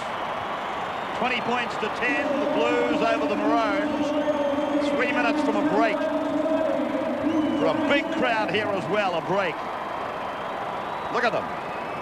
Great stadium, 60,000 on 5 floors over there on the eastern side. Same structure here where we are on the western. And down to my right, the southern stand has got capacity occupation on the top deck. Kearns. Della. Only got 9 minutes in Origin 1. He's getting plenty more tonight, Ray. Again, Wayne Pearce is using his bench very intelligently. Both this man, David Ferner, and Adam Muir have been wonderful tonight. Probably the least amount of time has actually been for the dummy half. With the football now, Andrew Johns. Knock on by Girdler. Yeah, after all that has been said about Andrew Johns, he hasn't had as much time in the game as I thought he would have gotten this particular game. Girdler knocking on, doesn't matter where you're facing. The fact is it was propelled towards his opponent's dead ball line. And very fortunate for Queensland that Girdler did knock on. They've got real problems in their right side defence. Every time the Blues throw it to their left, Queensland are in trouble. So the Maroons. Good take, wasn't it? Good take by Julian O'Neill. Now, Greenhill. Oh, gee, Kearns. He's led the way so often in defence. Hard stuff I'm talking about. Not second and third in there. He's up there leading, showing. Hetherington for Lamb. He's got Rogers on his inside, but the big men shut him down. And Adrian will play it 20 metres out right on the centre of the ground. Converted try here for Queensland will send us to the break with a very interesting scoreboard. McKenna flicking. Hetherington waiting. Now promoting.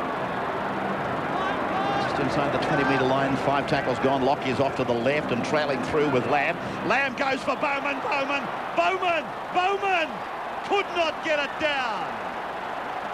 They applaud, but he'd been held up long enough to deny, according to Harrigan.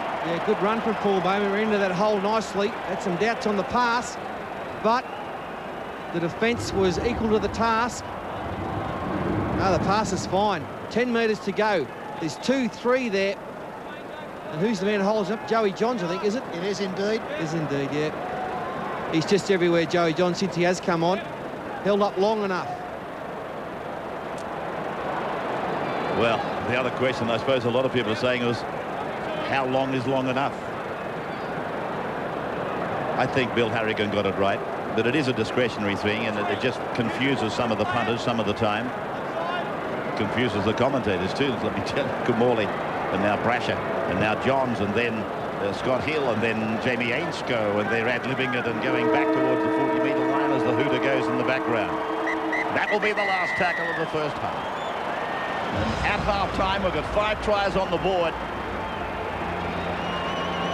20 points to 10 the score. The Blues in front of the Maroons, looking to inflict a whitewash on their northern counterparts for only the third time in Origin history. We will take a break. And then Ken Sutcliffe and Phil Gould will review the first half of State of Origin 3 here at the stadium. Don't touch your dial. Don't you dare touch your dial. We'll be back in just a moment.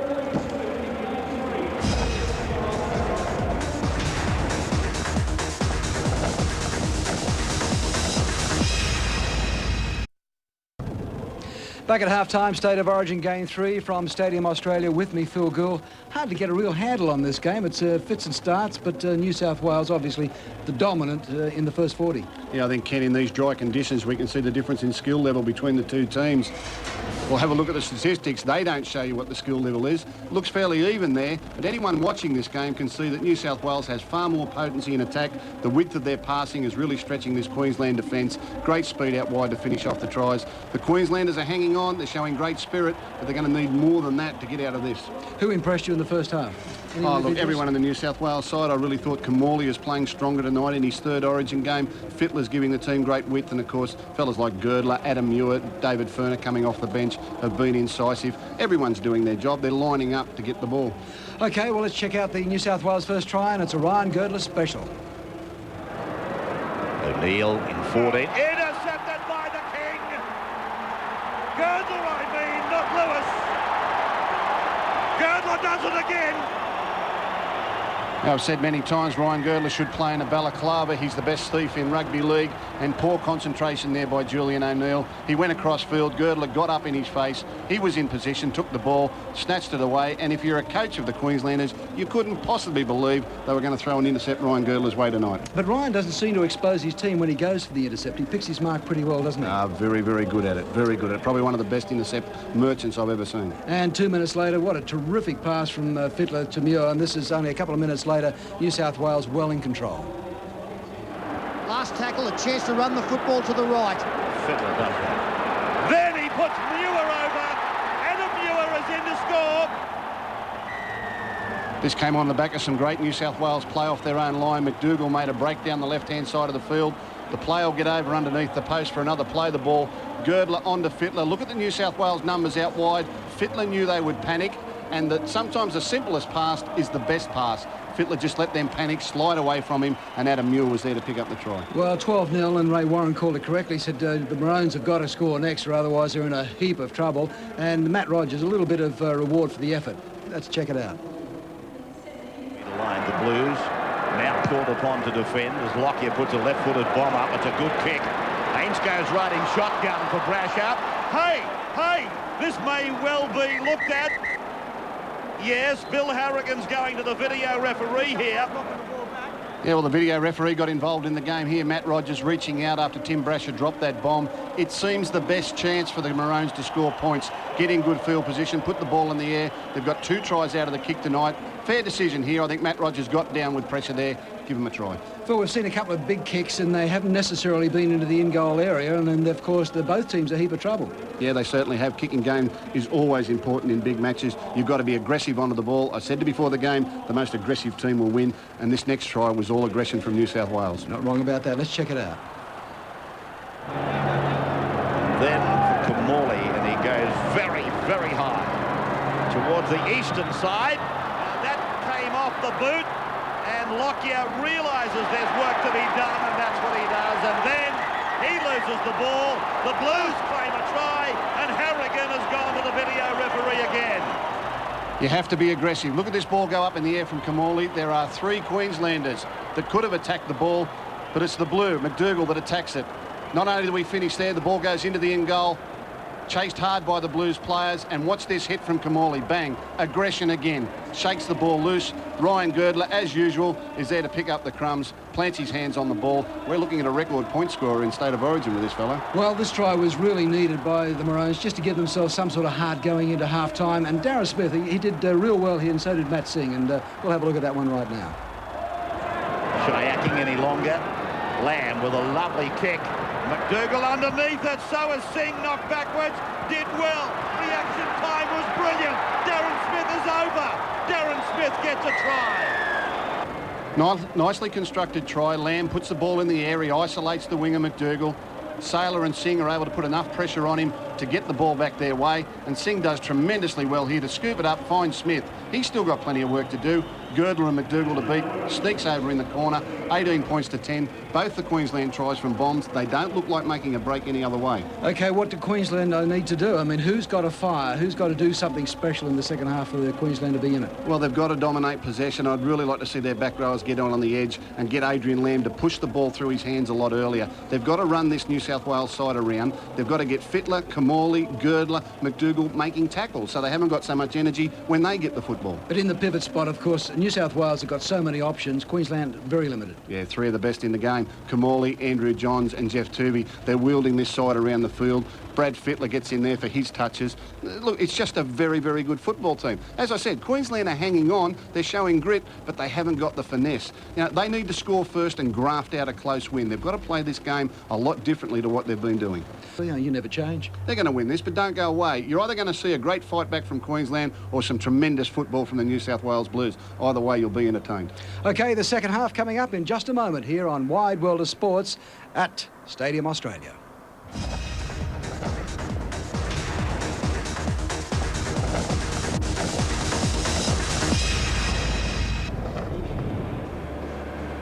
And welcome back now to Stadium Australia. We're coming up to the second half of Origin 3 with New South Wales in this, I won't say commanding position, but leading by 20 points to 10, 3 tries to 2. And if the excitement of the first half continues, we're in for a great night before close of play. Crowd of about 60,000 in. Top performers from the Blues, Peter? Amongst the host, Ray, picked out Ryan Girdler, 16 points already, a constant menace. Attack and defence. Brett Kamali has transformed his Melbourne form to State of Origin. A great game from Kamali tonight. His kicking has been superb, doing everything right with the football. And Brian Fletcher in the back row, plenty of work in both attack and defence. And as always, with the football under his arm, he's really troubling this Queensland defence. What about the Maroons, Paul? Yeah, not too many great performers, but Matt Rogers has been in the game, hasn't he, from the wing spot. Darren Smith scored that try late. He's been heavily involved in defence, and Chris McKenna, I think, has been their best player all round. Plenty of tackles there, some good metres gained, some offloads as well. And he's playing very well for the Maroons. He needs a bit of support out there, though, by the rest of the Queensland forwards. Talking of tackles, there were some desperate tackles on Bowman when he had that try disallowed coming up to the end of the first half. You've got no complaints, have you? Well, the general consensus out in the media room at half-time was did Bill Harrigan give Bowman enough time to get the ball down? He's still moving. He never sort of stops, does he? Tackle's completed there. Tackle, I suppose, is completed, but he's still trying to get there, and eventually he does. And just a few people, including Arthur Beetson, were saying, well, did he give him enough time? OK, let's go down to the sideline. Andrew has got Ricky and Laurie with him. Yeah, well, certainly no better judges to talk about Origin football than Laurie Daly and Ricky Stewart. Laurie, from a Blues perspective, this second half leading by 10, what are you feeling? Yeah, the two things I'd be saying to the team at half-time, one would be Queensland can come back. They've done it in the past, and as we've seen just before half-time, they could have scored that try. And the other thing I'll be telling my team is that if we can break their back early and put a try on, we can have a really good performance in front of our home crowd and really do the lap of honour and win by a few points. All right, we're going to make Ricky Stewart a Queenslander for the night. If you're in the rooms right now, what can they do to turn things around, get back that deficit? Desperate stakes. Queensland have to score the next points. How? Well, I think they've got to keep offloading the ball. When they started offloading the ball early in the first half, they were very dangerous. They looked dangerous at the football, having Smith touching the ball, Saylor, Rogers, Lockyer. The more they're touching the footy, the more dangerous they're going to be. And Ray, I can give you an update on the injured brigade too.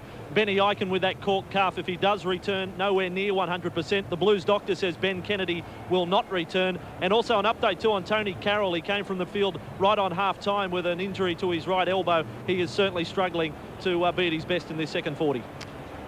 OK, Andrew, thank you for that. So we wait now for the both sides to leave the rooms. 20 points to 10, just repeating the scores, 3 tries to 2. And of course, Queensland had that try disallowed. Interesting point there raised by the people that Paul was referring to about whether Bill Harrigan gave Paul Bowman enough time. The question still remains unanswered, though. Just how much time do you have to give them? Discretionary, though, for referees, and it's always going to be an interesting subject. So the Maroons on their way back out now. 40 minutes to salvage some pride. I don't know whether that's a correct way of describing what their main mission is here tonight. Just to pull on a maroon jumper and to participate and to compete at your best would have to be a proud moment for anybody. And I don't think I've seen anybody in a maroon jumper through this series that needs to be anything other than proud. The Blues on their way back. Johns hasn't had a lot of time.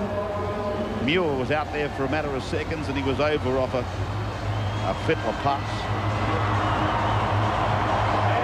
They're up on the balls of their feet, aren't they? Ray, I think a 3-0 loss, the pain of that comes with time. I think when you look back into the history books and see 3-0 against a team, it means that they were dominated. Whether that was the case or not is of no consequence. Black and white says. You've been in both situations, haven't you? We had a clean sweep in 86 in our favour, and it was fantastic. And the great thing about that series was Queensland, they could have had a clean sweep. They were good enough to win. I think the biggest margin was 6 points between the teams. We got belted in 88, and deservedly so. And I know how that felt. And it does hurt to look back and know that I was part of that 88 team when I go back through the 20 years of Origin.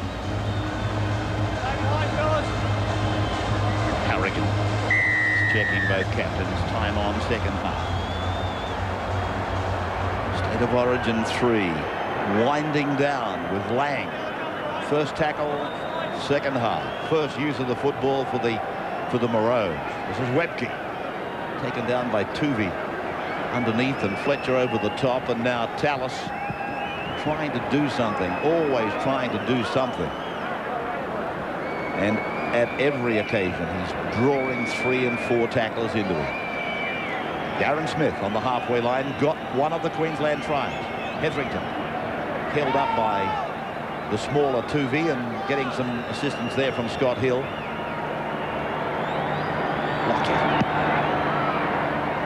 His kick straight to Timmy Brasher. Both fullbacks have been guilty of mistakes that led to tries. Played by Brasher for Ainscough, and Ainscough beats Lang, but he doesn't beat Hetherington. And Webke comes in over the top to clean up. Tuvey a dummy half just inside their own 40-metre line. Kearns got rid of Chris McKenna. Barreled him away.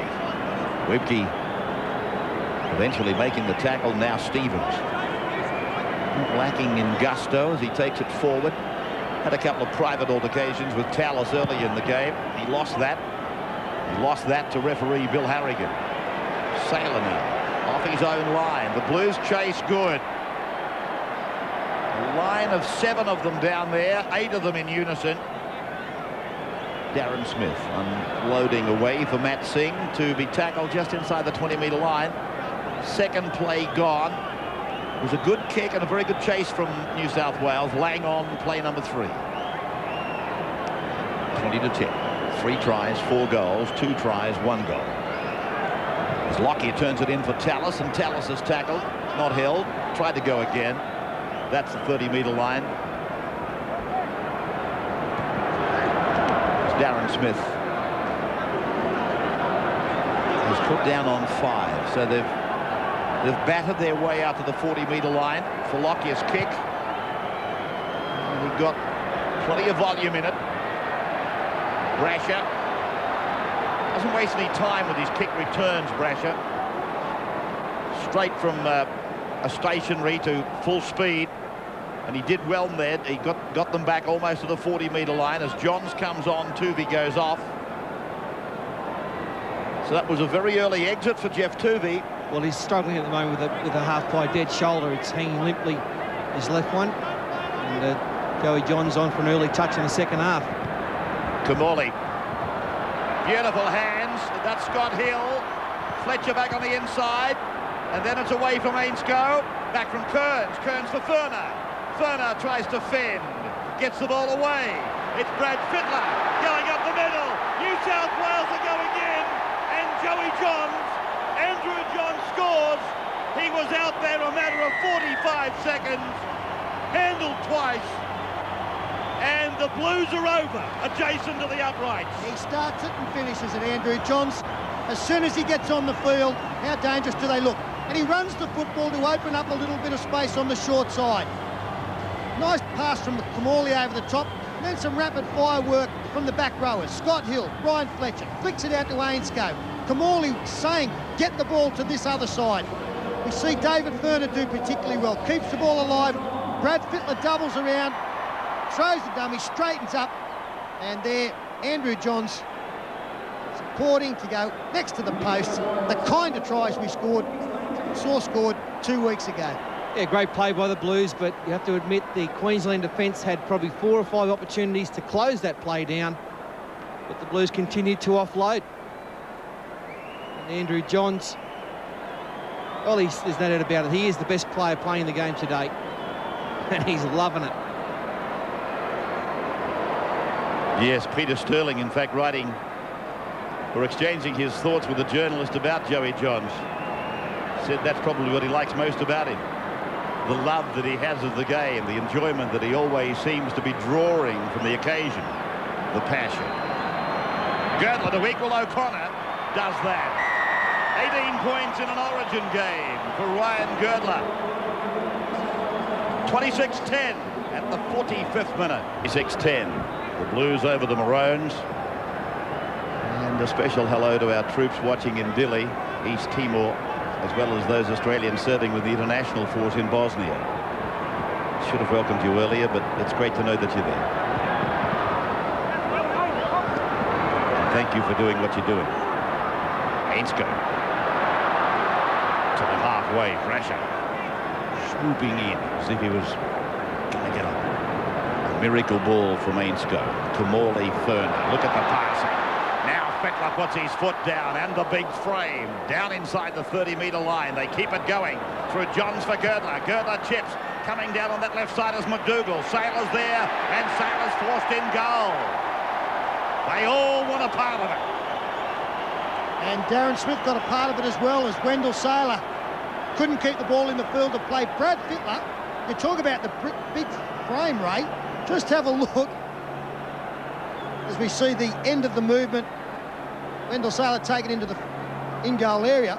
Darren Smith tried to take Brad Fittler and was left wanting on the ground. Strength there from Adam McDougall. He got help from Johns and Brasher. And Adam McDougall will get enormous satisfaction out of that. They're all part of it, as I said, even back on the bench. They're driving every nail. The moment it's a Blues party, and that's a shallow line dropout. They could come back and hurt them. Kearns lofting it down for Johns, and then Stevens. Jason Tackle taking a big divot out of the soil just behind him. Fletcher waiting for his call, got it from Kamali. Kamali inside the 20, drifting across. Ferner! Put down 7 away from the line. John scampers in, realises there's an opportunity. Then Kamali, and a long pass on the bounce for Ainscough. Rogers did well, gave himself an opportunity for an intercept and then still made the tackle. Swept back on the inside from Gidley for Fletcher. Fletcher back towards the middle of the ground. Still a couple remaining. That was the 4th tackle. Across for Kamali. Kamali for Ferner. Short ball back and away for Scott Hill. Hill in and away, and then gets a pass away for Johns, but it goes to ground. Well, what can you say? I mean, things are looking quite ominous now for the Maroons as the Blues really assert their authority on this match. And you've got Fittler playing at his best, Scott Hill, Joey Johns, Brett Kamali. They're all keen to run the footy. And they are just hanging on, the Maroons. Dejected look on the face of Jeff Tuvey then. I'm just wondering whether they asked him the question, whether they left the decision to him. Do you want to take any further part? As I said, it was a negative look. Maybe I'm reading it the wrong way. No, he's on his feet. He wants to go back. McKenna, Lamb, Lockyer tackle, 25 out from his own line. A little bit better than that. And Robbie Kearns got a foot right shoulder at the moment, but he still comes into the middle of the defence. Short side raid here. As Julian O'Neill tackled 40 metres out from his own line. What an eventful career it's been for Julian O'Neill, and one has to be full of praise to see him get back off the floor and back to Origin Rugby League. Good luck to him. Now they go back to the short side where he is, but it's Lockyer who puts the kick in. Brasher running it back. See what I mean about Brasher? He doesn't dilly-dally. He's straight almost into top speed. Ainscough will play it now, just inside the 30-metre line. Girdler. He's been overshadowed by his centre partner, hasn't he? Girdler, he's been rewriting record books here tonight. Girdler. Back to the bench goes Joey Johns. Very happy frame of mind on Adam Muir there. Why not? He was on for a second and scored a try. Johns was on for 45 seconds and scored a try. Vella. With Adam Muir makes no secret of the fact that he left a lot of friends behind him when he moved from Newcastle to the then Manly.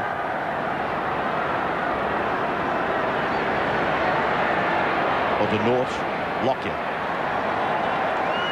The then North, played by Lockyer. Down the short side goes Rogers. Rogers to the 30. Oh! Gee, that's a mistake and a blemish that you don't see often from Matt Rogers. High fives all round for Scott Hill. Tackled by him. He showed him the line and Rogers said, okay, I'll leave you grasping for air. He tried to tuck them up and under, but he couldn't. Rogers, Tuvey, the first on the spot with Brasher to congratulate Scott Hill. 30 metres out then, it swings the pressure back on Queensland. A mistake like that. Rogers still doesn't think he had his feet over the line. Here's Girdler. Seam drags him down. Had a shot at the football at the same time, one-on-one. Brasher taken by Singh. Girdler at acting half. Tuvey. Vella wraps around looking for the reverse ball. 10-metre line. Queensland's end of the park and Tuvey away for Captain Fittler. Then Kamali. And Ainsco's got plenty of these tonight. In fact, Ainscoe has cleaned it up. The pass, not Ainscoe, has cost them something like 20 metres.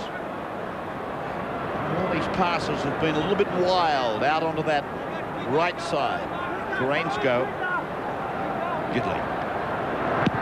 Kumali. High kick. Off Singh. Down for McDougall. He's going to give it for Fletcher. Girdler's waving and he's not looking for a bus. He wants it on the left. Fittler for Girdler. Girdler's in. Girdler breaks the point-scoring record of O'Connor, scoring his second try. 30 points to 10, third try. And again, he can thank the vision of Brad Fittler. So many numbers lining up there. It was a difficult kick. It swirled around. Batsing couldn't take it. Adam McDougall was able to grab it out of the area. He actually had a bit of support on the right-hand side, but opted not to pass it. As the play the ball takes place and we freeze it there, you can see Fittler. He's looked out to see where the danger men are. That's Tony Carroll. He's the widest man. Play continues. All Brad Fittler's got to do is deliver the pass. And he does that. He puts it on the chest of Ryan Girdler. What a night for the young Penrith centre three-quarter. Yeah, purely and simply not enough Queensland defence. It didn't adjust in time. And the Blues, it was oh so simple. But Fittler, he's a master at those passes. Girdler's having an absolute field day out there.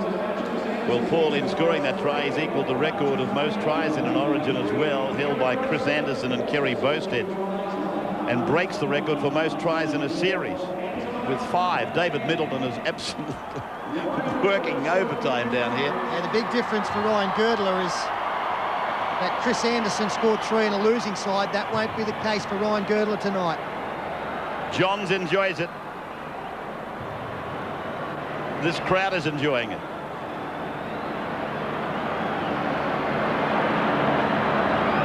So Girdler, there won't be much left after tonight. Rewriting the books with his name replacing several others.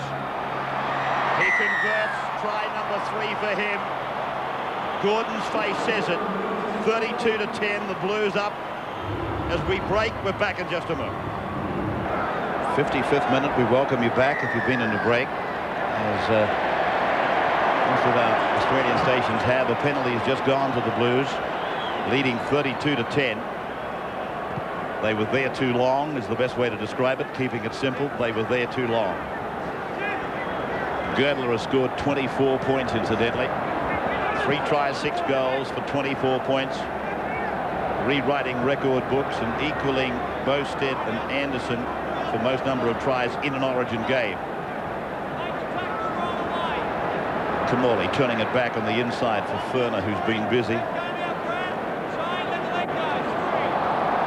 Rotated his bench well, Pearce. Fittler firing it. Kamali did well. And then gets a pass away for the trailing Fletcher. Fletcher then got it away for Girdler. And Girdler will play on the Maroons' 20-metre line. Could be on again. Hill, Fittler. Fittler tries to get his arms free and his hands in around behind the tacklers. This is the last.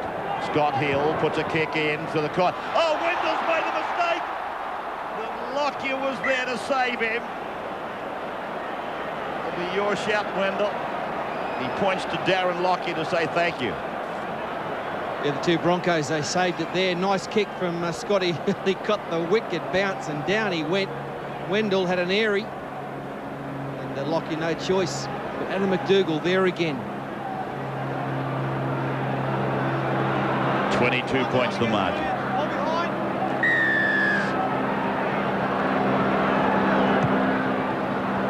This drop kick, 50 metres. Where will they get it back to? Through Michael Vella. They will get it back to 33 metres out. And then Tuvey tries to generate something down the short side on the eastern side of the ground. Brian Fletcher hasn't had the opportunities to offload like he likes to. Kamali and Muir. Muir's got the full-back to beat. Tries to put a fend on and tried to get rid of the ball. But good defence again from Lamb and Lockyer. Now Tuvey. Kamali. Short pass for Ferner to the ground, and Queensland have got it. What do you got? Penalty to the Blues. Penalty to the Blues right in front. Yeah, they've got it for a rake out. Originally, they looked at the Blues had just dropped it trying to pass football. Quick tap taken. And heading for the corner and planting the ball is Girdler. Girdler scores 36-10. Well, this is becoming quite embarrassing now for the Queenslanders. It's a landslide. This was where the penalty was given. He was trying to offload. It was Ferner. I really couldn't see a problem with it, honestly. And out of it, Bill Harrigan gave a late penalty, quick tap taken. Once again, the Queensland defence out wide just found wanting. It's been outrageous, their defence out wide, not numbering up at all. And just quite simply, the passing game of the Blues is the one that's creating all the problems. Fittler, once again, the great vision. He can see the space out there. And all night, the Blues have been on the outside of the Maroons' defence. And another try. In defence of Bill Harrigan, I do think that the final call came from the touch judge. And Fittler again, pinpoint. Poor Matt Rogers had plenty running at him. Did come in. Matthew Girdler. He's had a quiet game tonight. He's been solid and good in what he's done.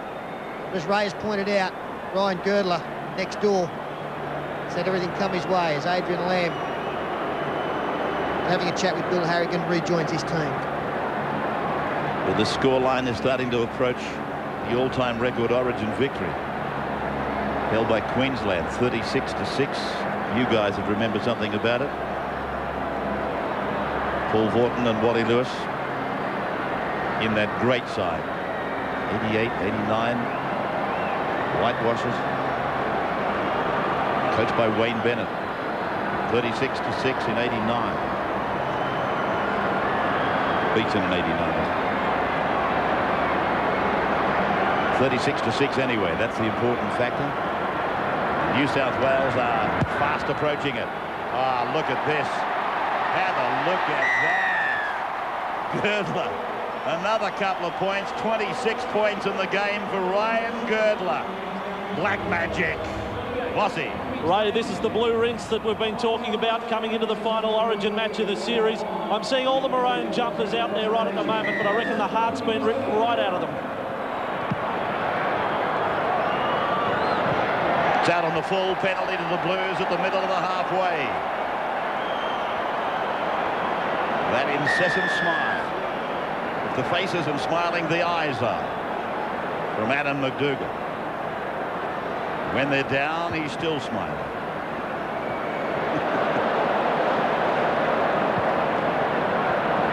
58,000 people here. 58,767. That's the attendance tonight to see the Blues whitewash Queensland in the 2000 series number 20, or yes, 20 years I should say, of Origin football. In series 19, Kurtz 21 away from the line. Kamali, Vela, chance for an offload if he wanted to. He was on the hurdy-gurdy. Tuvey back for Fitton, then for Kamali. Kamali got it away as Brasher followed it around, and Brasher grabbed around the shoulders by Ford. There was a groan from the crowd. There was nothing really in it. Then Kamali, and to the right for Fittler, cuts out Johns, picks up Fletcher back in, Gidley for number 2. Ball went forward, no try.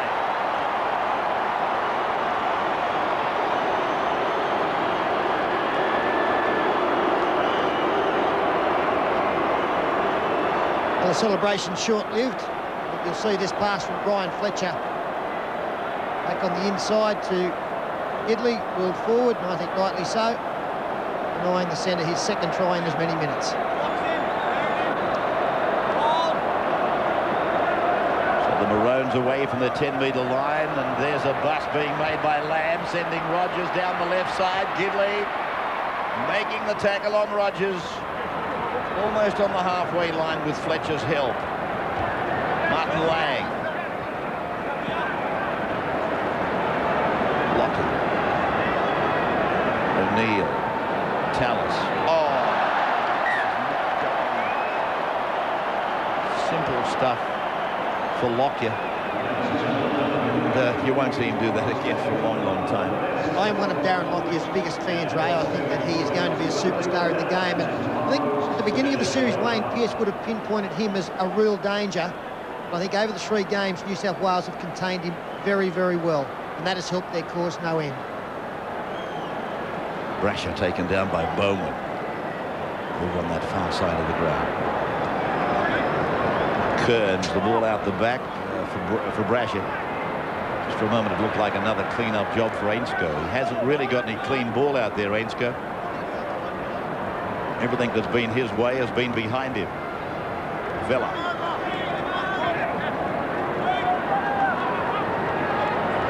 Still a good portion of time to go. Tuvey with a break. Support inside. Again, it's Gidley, but it's gone forward. Well, poor old Gidley's been over twice. He's been in the payout queue, but they've protested. Yeah, it's a Jeff Tuvey special, that one. He's had another fine match tonight, little Tubes. A scoot down the short side. Not enough numbers once again there for the Maroons. They head out wide, but a good chase on the inside by Jason Hetherington. That forced that ball to be passed forward. The crowd doesn't like the call. I've got to tell you, I've got to agree with the crowd there. I think the ball was passed backwards and may have floated a little bit forward. However, it saved a little bit of embarrassment for the Queenslanders. They finally got their hands on the ball. Let's see if they can get to the other end of the football field. Kenner, 8-2 the line breaks in favour of the Blues. Sailor, 35 out from his own line. Darren Smith.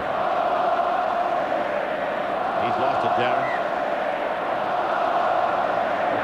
Bill Harrigan is going to put a scrum down, and the Blues are asking the question that I'm sort of thinking about.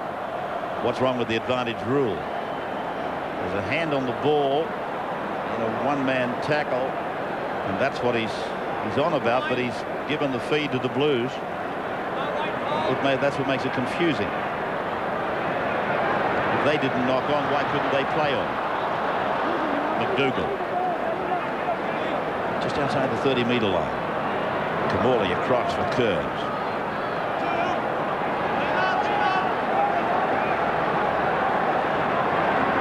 Newer. Driving him down. That's the aerial showing you exactly the 20 in, 20 out. Kamali, Fittler, and Brasher back on the inside. Fletcher's in. Well, they are just carving up the cake now. They're getting it ready to serve. Ben Aiken hiding the face of dejection. What's this Fletcher doing here? They're all doing it. I don't know, it was pretty ordinary, Ray. The tries are better than their celebrations. Brad Fittler again appearing in that try, but they're loving it out there. It's exactly what Phil Gill said at half-time, a chance for the New South Wales team to rejoice. And he drew a couple of players there, opened up the hole for Tim Brasher and Brian Fletcher, who has been great at the back of the scrum, but all the back row for New South Wales have excelled tonight. Slams the ball down. Fittler at his best, especially in this second half. Well, I think the most disappointing thing for the Queenslanders there, Paul, was that they had plenty of defence available. They went to play the slide. Gordon Tallis simply trailed Fittler on the inside. I think Julian O'Neill was the one that came in, decided he'd break the rules. Unfortunately, it didn't work out well for the Queensland boys. Further embarrassment, and the bomb gets thrown. Oh, that's one of the best. It's a hand grenade. Yeah. Good on you, boys. Oh, I reckon they've been practicing this all week. They said, if we get to 30, we'll do this.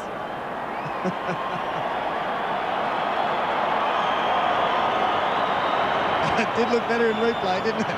Girdler for 28, about to shoot. He pulled the pin and they jumped for cover. Bingo, another 2 for Girdler. 28 points in the game, 44-10. Here it is again. The grenade thrower Fletcher. The boys go for cover. Hit the ground, hit the dirt, hit the trenches. We are having a ball.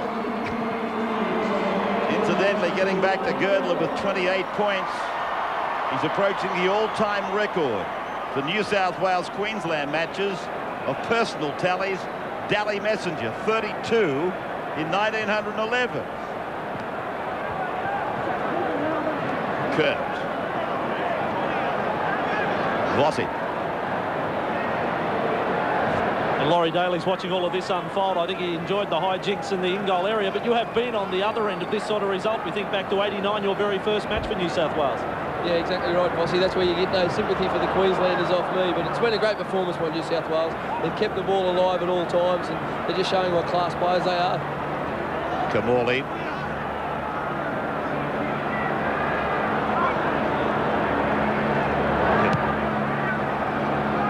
Punching it down inside the 10-metre line. That's Saylor going back with Lockyer. Lockyer falling back. Saylor taking the tackle of McDougall. McDougall having a great time out there tonight. Wendell in a badly beaten side. Clash was one of the headline clashes of the game. But it's been very much a night for Adam McDougall, as Wendell, as I said, has struggled on the end of a back line of a team beaten, and beaten very badly, 44-10. Martin Lang to the 20-metre line. Darren Lockyer. And this is going to see McDougall on the halfway line. Saylor's got him in his sights. He saw him and ran away from him. Then he circled them, circled the wagons, and he's put down 43 metres out centre ground, 44-10. And we've got about 11 minutes of time to go. It's away for Kearns. And then again it's away out the back. Hill. Support play there from Ainscough. And they are just inside the 30-metre line. Coming to the western side of the ground. McDougall in with the left foot. Out he goes for Girdler. Gets it away. Here's Brasher. Held up and forced. Well, is he going to be forced back? Yes. Held up in goal is the ruling from Bill Harrigan.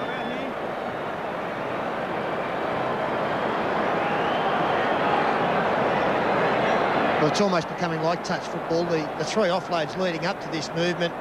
3 and 4 players in Queensland involved in the tackle couldn't stop the football. We see Girdler putting Brasher over the line, but enough numbers back to deny him. Of course, it is now a Queensland feed from the scrum, so the pressure continues. The New South Wales feed, the pressure is maintained. Lock forward play. Hill cutting out a decoy run. Fittler shovels it out, and Girdler is held. Held down by Bowman. Kearns. Slaved all night, Kearns. Johns, beautiful hands. That went backwards, picked up by Stevens. Good work for a big fella. Muir now looking around.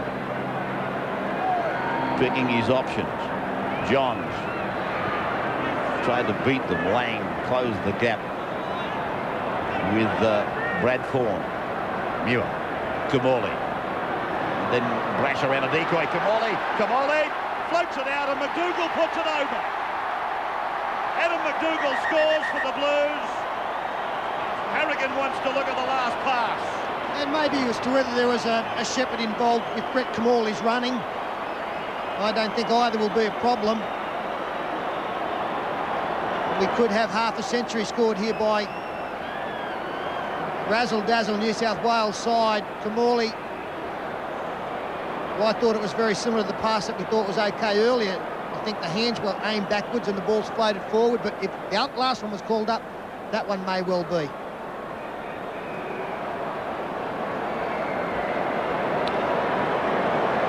Yeah, Wally Lewis made the point in that previous case from Jeff Tooby that it looked to be passed backwards in relation to the man that passed it, but then floated forward. You could apply that same theory, that same mentality to that. And that is okay. That is not a forward pass. No, that's the point I'm making, Pete, yeah.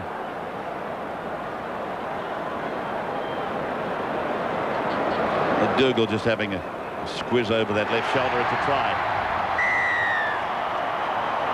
Yeah, it's another try, and once again, it comes back to the pretty ordinary Queensland defence. Brett Kamali is allowed to run the football, breaks tackles at will there, just gets through a gap. They still can't get to him. And the Queensland defence, I mean, why someone didn't stay out on McDougall, I don't know. But, Wally, you got any boots on you? Go and have a game, will you? Get out there, something. Talking of Wally, what are you feeling looking up at that board? It's just escalating, 48-10. Oh, dismay, embarrassment.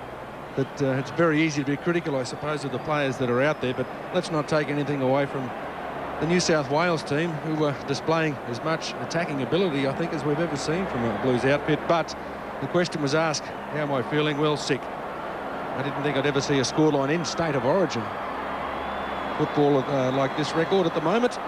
Unfortunately, I never wanted to see one for Queensland. 15 in. 20 up. What's this for 30? It'll leave him too short of Daly Messenger's all-time record. And put them up. Put them up, Mr. Scoreboard. It is 50-10. We've made the half-century. With 8 minutes to go, looking at it again. Kamali it was, away from Carroll. A little bit of a skippy. And then McDougall, not happy to put it down. Ran it infield to give Girdler another chance. And yes, Ben Kennedy, it's another one. Finding the line on the bounce. Well, I said before, Abs, it might be some great play. They've got Queensland down to this end. Finally, it's been pretty ordinary kick. Lockie's had a couple of them. Finally, they're in New South Wales 20-metre zone. The question remains, can they score a try from here? They're at long odds with the bookies. Gordon Tallis out in the centres. Matt Singh going into the scrum as Adrian Lamb finds Lockyer, gives it to Tallis. As has been the case all night, he is well wrapped up. They've gone past that record score. We forgot about that when it did actually happen. The 36-6 has been wiped. That came forward off Hetherington's shoulder, and Bill Harrigan said no knock on. The crowd groaning, but Harrigan is absolutely right. Short ball for O'Neill, inside ball Singh, back to the centre for Lockyer, outside for Carroll. He'll be made to play the ball just inside the 10-metre line. Biggest winning margin in an Origin match is currently being played out. Lockyer Hetherington to the blind side, no. Back to the open side, Lamb. And then O'Neill.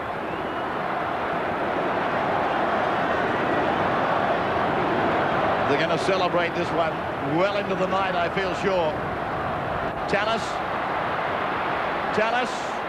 Lamb. Oh, he was reaching out. Lockyer back for Hetherington. And then intercepted by Kamali. McDougall away from his own 10-metre line. They scrambled around. And Ferner has tackled now 25 away from his own line. Look at this. Adrian Lamb was nearly over the dead ball line. Jason Stevens grabbed him. And they love scoring points, New South Wales, but also great pride in keeping their try line intact, and that was evidence in that flurry of play. Get the football, and a couple of tackles later now we see them 38 metres out. Matthew Girdler picking up 8 metres down the blind side. Ainscough. Hill kicking from the halfway. Bouncing down towards the 10-metre line for Saylor. Tuvey leading the procession, and he's got the help of Stevens and Kamali in there to stop the big man. Wendell Saylor outs for Chris McKenna. McKenna slammed into the ground, doesn't do the head any good, and Chris has been slowed up by that. Brad Thorne, and raked out. It'll be a penalty. It is for the Maroons. See Chris Anderson calling for more stringent rules to govern. There's the ball. I think Brad might have lost it on his own. I don't think Tuvey had anything to do with it. No, didn't look much of a rake out there. That back slam, that head into the ground. I agree with Chris Anderson. I reckon we've got to be somehow or other devising something to take the frequency of it out of the game.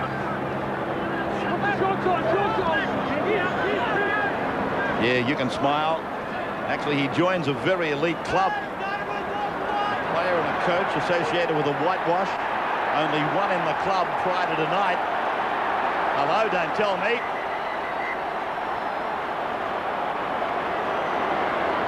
It's okay.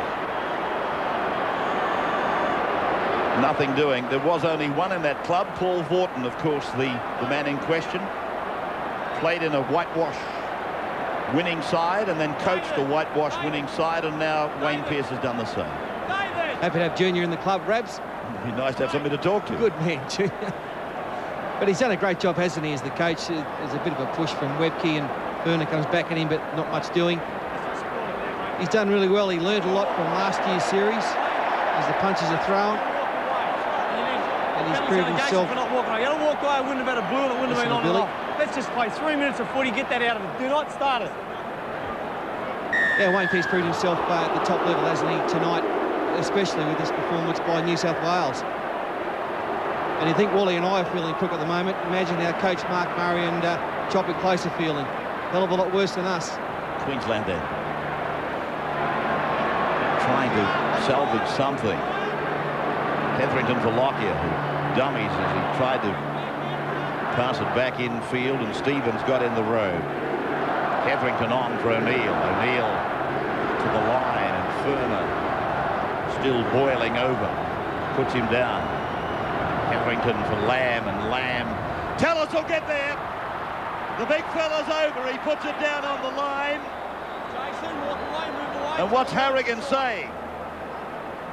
Points to the spot for a try. That's what he's saying. Gordon Tallis scoring for Queensland. 50 points to 14.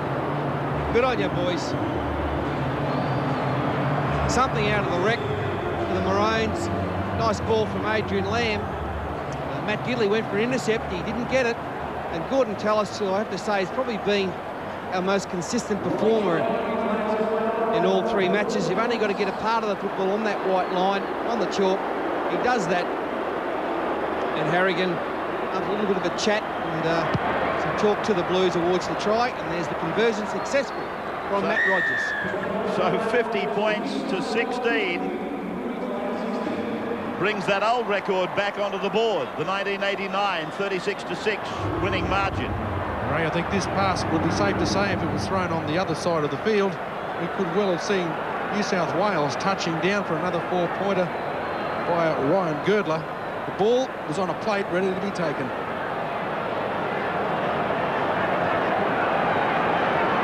Slowly does it.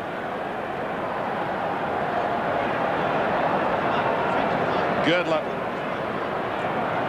What a night. Oh, what a night. 50 points to 16.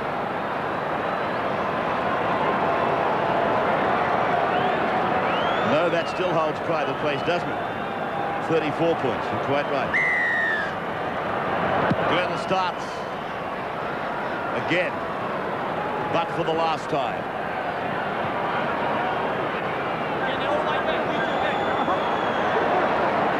The end of the 19th series.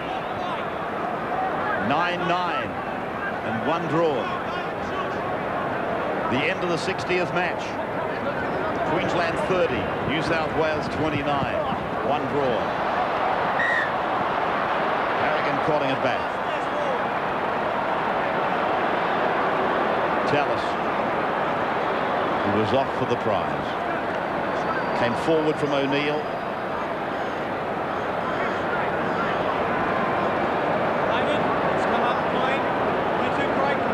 30 seconds to go. If I was Queensland, I'll be making sure that there was a man in cover defence at the moment. Blues would love to finish with another one. John standing wide. Beats one, turns it in for Girdler. Girdler gets it up for Fittler. McDougall's gone back in field. Now it's with Johns again. This time Kamali to the 20-metre line. Inside ball for Muir. Muir gets it away. Johns is there. It's gone out for Gidley to score. Gidley's gone in. Gidley scores and Wayne Pearce celebrates. How many times has Gidley been over the line only to see a negative look on Harrigan's face? Well, he's batting at 50% tonight, 4 times over, and second try for Gidley. It was amazing stuff, wasn't it, from the New South Wales boys? It's the way they played the whole game, especially the second half. It's been outstanding rugby league, champagne rugby league it's been. Inside balls, outside balls, balls all over the place there are. Some sensational passing. Andrew Johns involved 2 or 3 times once again, and Gidley not to be denied that time. And that face tells it all from Chris Close. So Gidley gets his second try, but he's been over the line 4 times, I'm told. Girdler now for 32 points to equal Dally Messenger. In 1911, in an ordinary state game, scored 32 points. Girdler from touch. It looked okay. It looks okay. It's there. He's got it. He's nailed it. What an effort. What a night for Ryan Girdler. At full time, a 40-point margin. 56-16. The Blues have whitewashed the Queenslanders. They had done it 3 times in Origin history, and now the Blues have done it the same amount of times. Gordon Tallis, a dejected figure.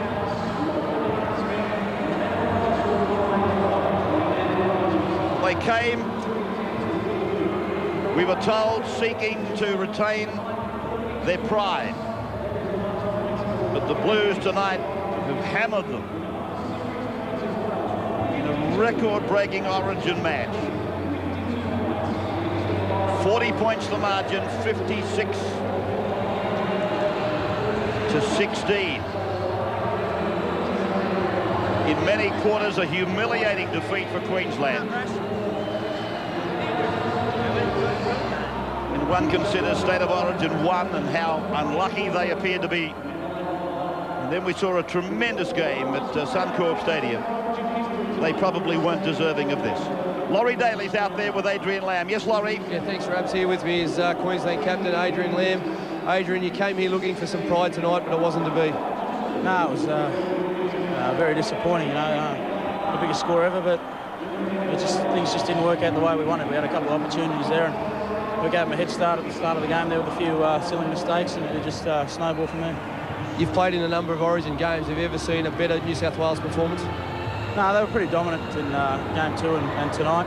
I still think we had to have done a few things right, mate. You know, I mean, I don't think that scoreline sort of separates the two teams, you know, how far apart they are. I think we're a lot closer than that. Like I said, we're just disappointed. I know you feel disappointed, mate. I'll let you go and join your teammates. Thanks for joining us. Yeah, thanks, mate. Laurie Daly and Adrian Lamb. Andrew Voss is now with the $2,000 VB man of the match. Andrew. And Ray, it's no surprise the $2,000 from VB has gone to Ryan Girdler. He's swapped his New South Wales jumper for a Queensland jumper, but I've still got to ask, is there a Superman shirt underneath that, Ryan? No, mate, it's just weird. Just had one of those days where I think we showed in the last game we're a skillful side, and everyone thought we were going to come out here today and go through the motions, but I think the 60-odd thousand really appreciate the footy that we played tonight. 3 tries, 10 from 10 with a boot. Has there been a finer night, a finer game of football for Ryan Girdler? Oh, mate, you win 56-16 or whatever. I think everyone on the field's at their best. So we probably didn't get much ball in the second half. They went down the other side a lot, so I was getting cold out there for a while. But I thoroughly enjoyed the win, and Junior set us a few tasks through the week, and I mean, we enjoyed last week, but we really come out and put our stamp on the game tonight. Okay, Ryan, the blue wash is complete. You got $2,000 from VB as well to celebrate. Thanks, VB, and Simo, you had me for first try scorer, mate, so you owe me a beer too. Good on you, Ryan. Well, what a night. Most points in an Origin game, most tries in an Origin game, equal, that is. Most points in an Origin series, most tries in an Origin series, most points in an interstate game, equal. It just goes on and on for Ryan Girdler. We will take a break, then we're coming back. There'll be more from Stadium Australia, the Harvey Norman State of Origin trophy. That's to be presented. All that's coming from Stadium Australia on the other side of this.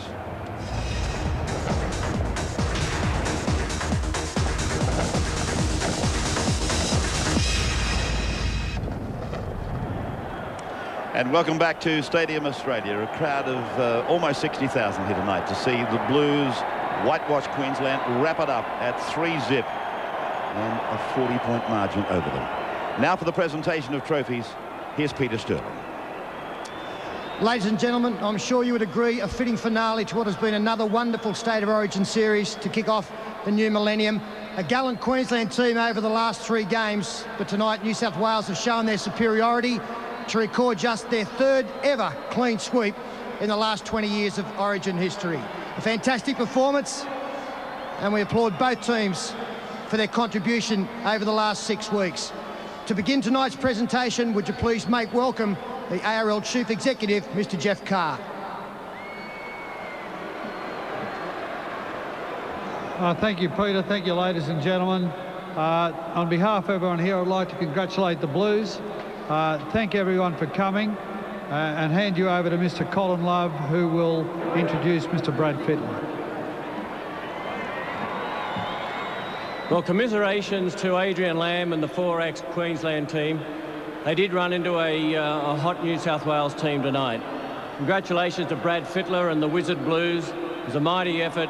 Congratulations on their win tonight, and also on winning the series. It's been a very exciting series, made possible by the generous support of Harvey Norman, and we do thank them.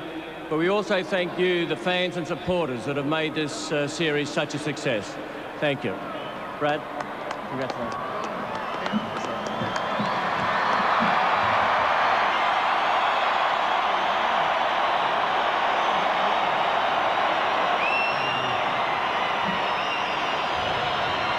Thanks. I'd like to thank Queensland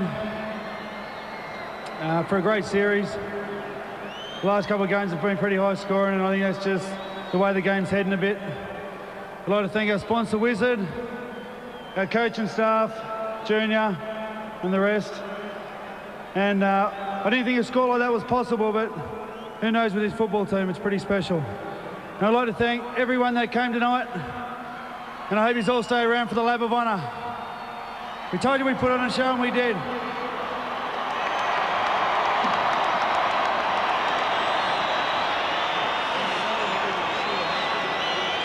Ladies and gentlemen, State of Origin is great for many reasons, and one of that is because we have tremendous sponsors. Would you please now make welcome Mr. Jerry Harvey from Harvey Norman, once again, the series sponsors, to present the winning trophy to Brad Fittler. Congratulations, Brad. What a game.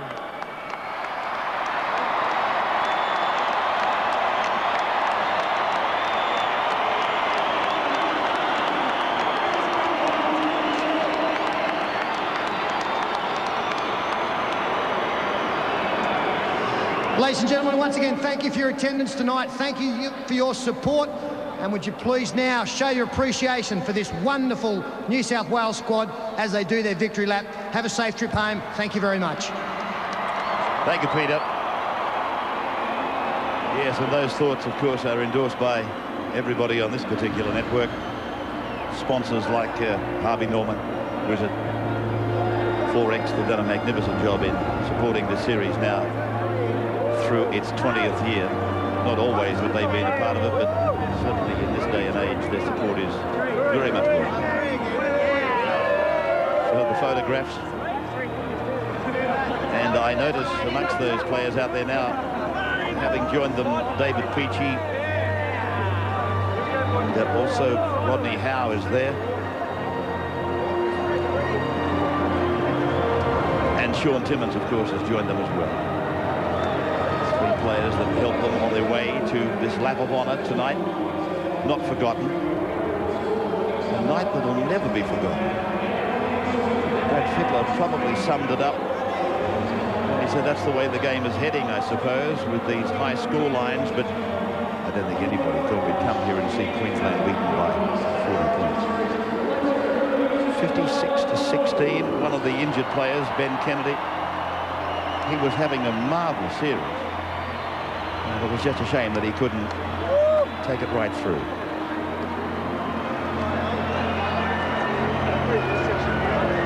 So this arena that is going to house the champions of the 2000 Olympics, which should get underway in 100 days from now, tonight has housed, as history probably will tell us, a champion state of origin side. Yes, an exhilarating performance by the Blues, not only tonight, but the last game when they, that magic second half they put in. And it'd be interesting, wouldn't it, rating on maybe a man of the series for the Blues. Had so many good players. Ryan Girdler, he'd be hard to beat in that. Brad Fittler, Brett Kamali got better as the series went on. Girdler there talking to a fan. And Ryan, Jason Stevens, I thought tonight did really well. Coming off the bench in the first couple of games, he started the game tonight and started with a lot of aggression. Played some good footy up front. Jeff Turvey was outstanding tonight. A couple of his forays down the blind side nearly yielded points. Michael Bella got plenty of game time. It's just been a great series, and the boys, you've got to admire the way they've played, and even when they were sitting on the sideline, players like Andrew Johns and Adam Muir just smiling, laughing, loving every minute of it. Andrew Johns just confirmed tonight what everyone knows, that he is the best player in the world today. There's another record that I've just been reminded of. That it's the highest scoring Origin match ever, 72 points. Previous was a 43-22 win by Queensland in 1983 with a total of 65 points. So it's really been a record-breaking night in more ways than one, in probably more ways than 10. We will take a break. We'll come back and rejoin this festivity. The party is just starting for the Blues. The Blue Rinse party. Have you got an invitation? Well, you can get a little part of it when we come back after this.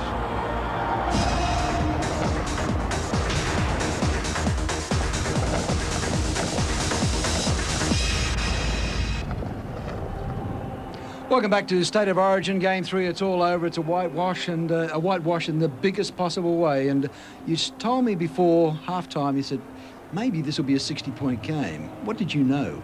Yeah, well, I missed. I don't think domination is a strong enough word, Ken, to describe what we've seen here over the last couple of weeks. 9 tries by the Blues, 3 to Girdler, 2 to Gidley, Muir, Johns, Fletcher, Ryan Girdler, 10 from 10, equals Dally Messenger's record from 1911 for the most individual points scored in an interstate clash. Rogers, Smith and Tallis. Rogers 2 from 3. The Queenslanders totally outplayed, outmuscled, outskilled, everything you can imagine in a game of football. Brad Fittler said this is probably the way the game is going. Why is it going that way, Phil? Well, I think the skill level of the full-time professional player now, and I think the gap is widening between the depth of player talent between New South Wales and Queensland. I think tonight is the best advertisement you can get why we need a second Brisbane team in the national competition. There's a lot of young kids up there in Queensland that need exposure to the elite league. We need to develop some more Queenslanders to choose from. They're just out of talent at the moment. OK, well, Matthew Girdler, I mean, everybody had a pretty good game, but this kid was very, very solid in his debut for New South Wales. Check this, this was his second try, crossed 4 times. Yeah, it's some very tired Queensland defence here, and the New South Wales players just hot potato, keeping it along the line. They know time's running out, inside passes, outside passes, and you can see the constant movement of blue jerseys into the area around the ball.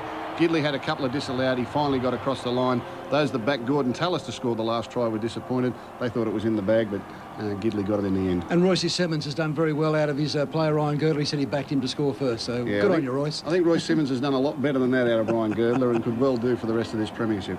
OK, a big week of rugby league continues here on 9 tomorrow night with the Thursday edition of the Footy Show. And the team will be back on deck at the weekend with all the NRL latest in the Sunday edition. And some more great rugby league coming your way on Friday night, the Tigers versus the Dragons. Saturday night, for Brisbane viewers only, the Broncos take on the Cowboys. And on Sunday rugby league, the Roosters play the reigning premiers, the Melbourne Storm. And a reminder for all you tennis fans, we're down to the business end of the French Open tomorrow night, when we'll take you to Paris for the women's semi-final action. Closing comments, Phil. I mean, next year we want to see a really tight State of Origin series. There's a lot of leeway to be done, a lot of homework for Queensland. Oh, no doubt the Queenslanders will go home. This won't be a good year for them. But you've got to look in awe at the skill of this New South Wales side. It's come along great over the last 5 or 6 years. Full credit to Wayne Pearce, the way he's coached the side, their trainer Ronnie Palmer, Brad Fittler, who led the team outstandingly tonight. And look, when you get fellas like Kamali, Tuvey, Andrew Johns and Brad Fittler playing in the one team, you know, what you see is entertainment, and that's what you got tonight. OK, thanks, Phil, for your contribution and the entire team here at Wide World of Sports Stadium, Australia, for State of Origin Game 3. From all of us here, bye for now. Intercepted by the King. Girdler, not Lewis. Then he puts Muir over. Adam Muir is in to score. Oh! Ainge goes running shotgun for Brashup. Hey! This may well be looked at. McDougall underneath it. So is Singh, knocked backwards. Did well. Reaction time was brilliant. Darren Smith is over. Darren Smith gets a try. Bernard tries to fend. Gets the ball away. It's Brad Fittler going up the middle. New South Wales are going in. And Joey John, Andrew John scores. He was out there a matter of 45 seconds. Handled twice. Girdler's waving and he's not looking for a bus. He wants it on the left. Fittler for Girdler. Girdler's in. Kamali. Fittler. And Brashup back on the inside. Fletcher's in. Well, they are just carving up the cake now. They're getting it ready to serve. Ben Aiken hiding the face of dejection. What's this Fletcher doing? They're all doing it. I don't know, it's pretty ordinary, right? This has been another presentation from Nine's Wide World of Sports.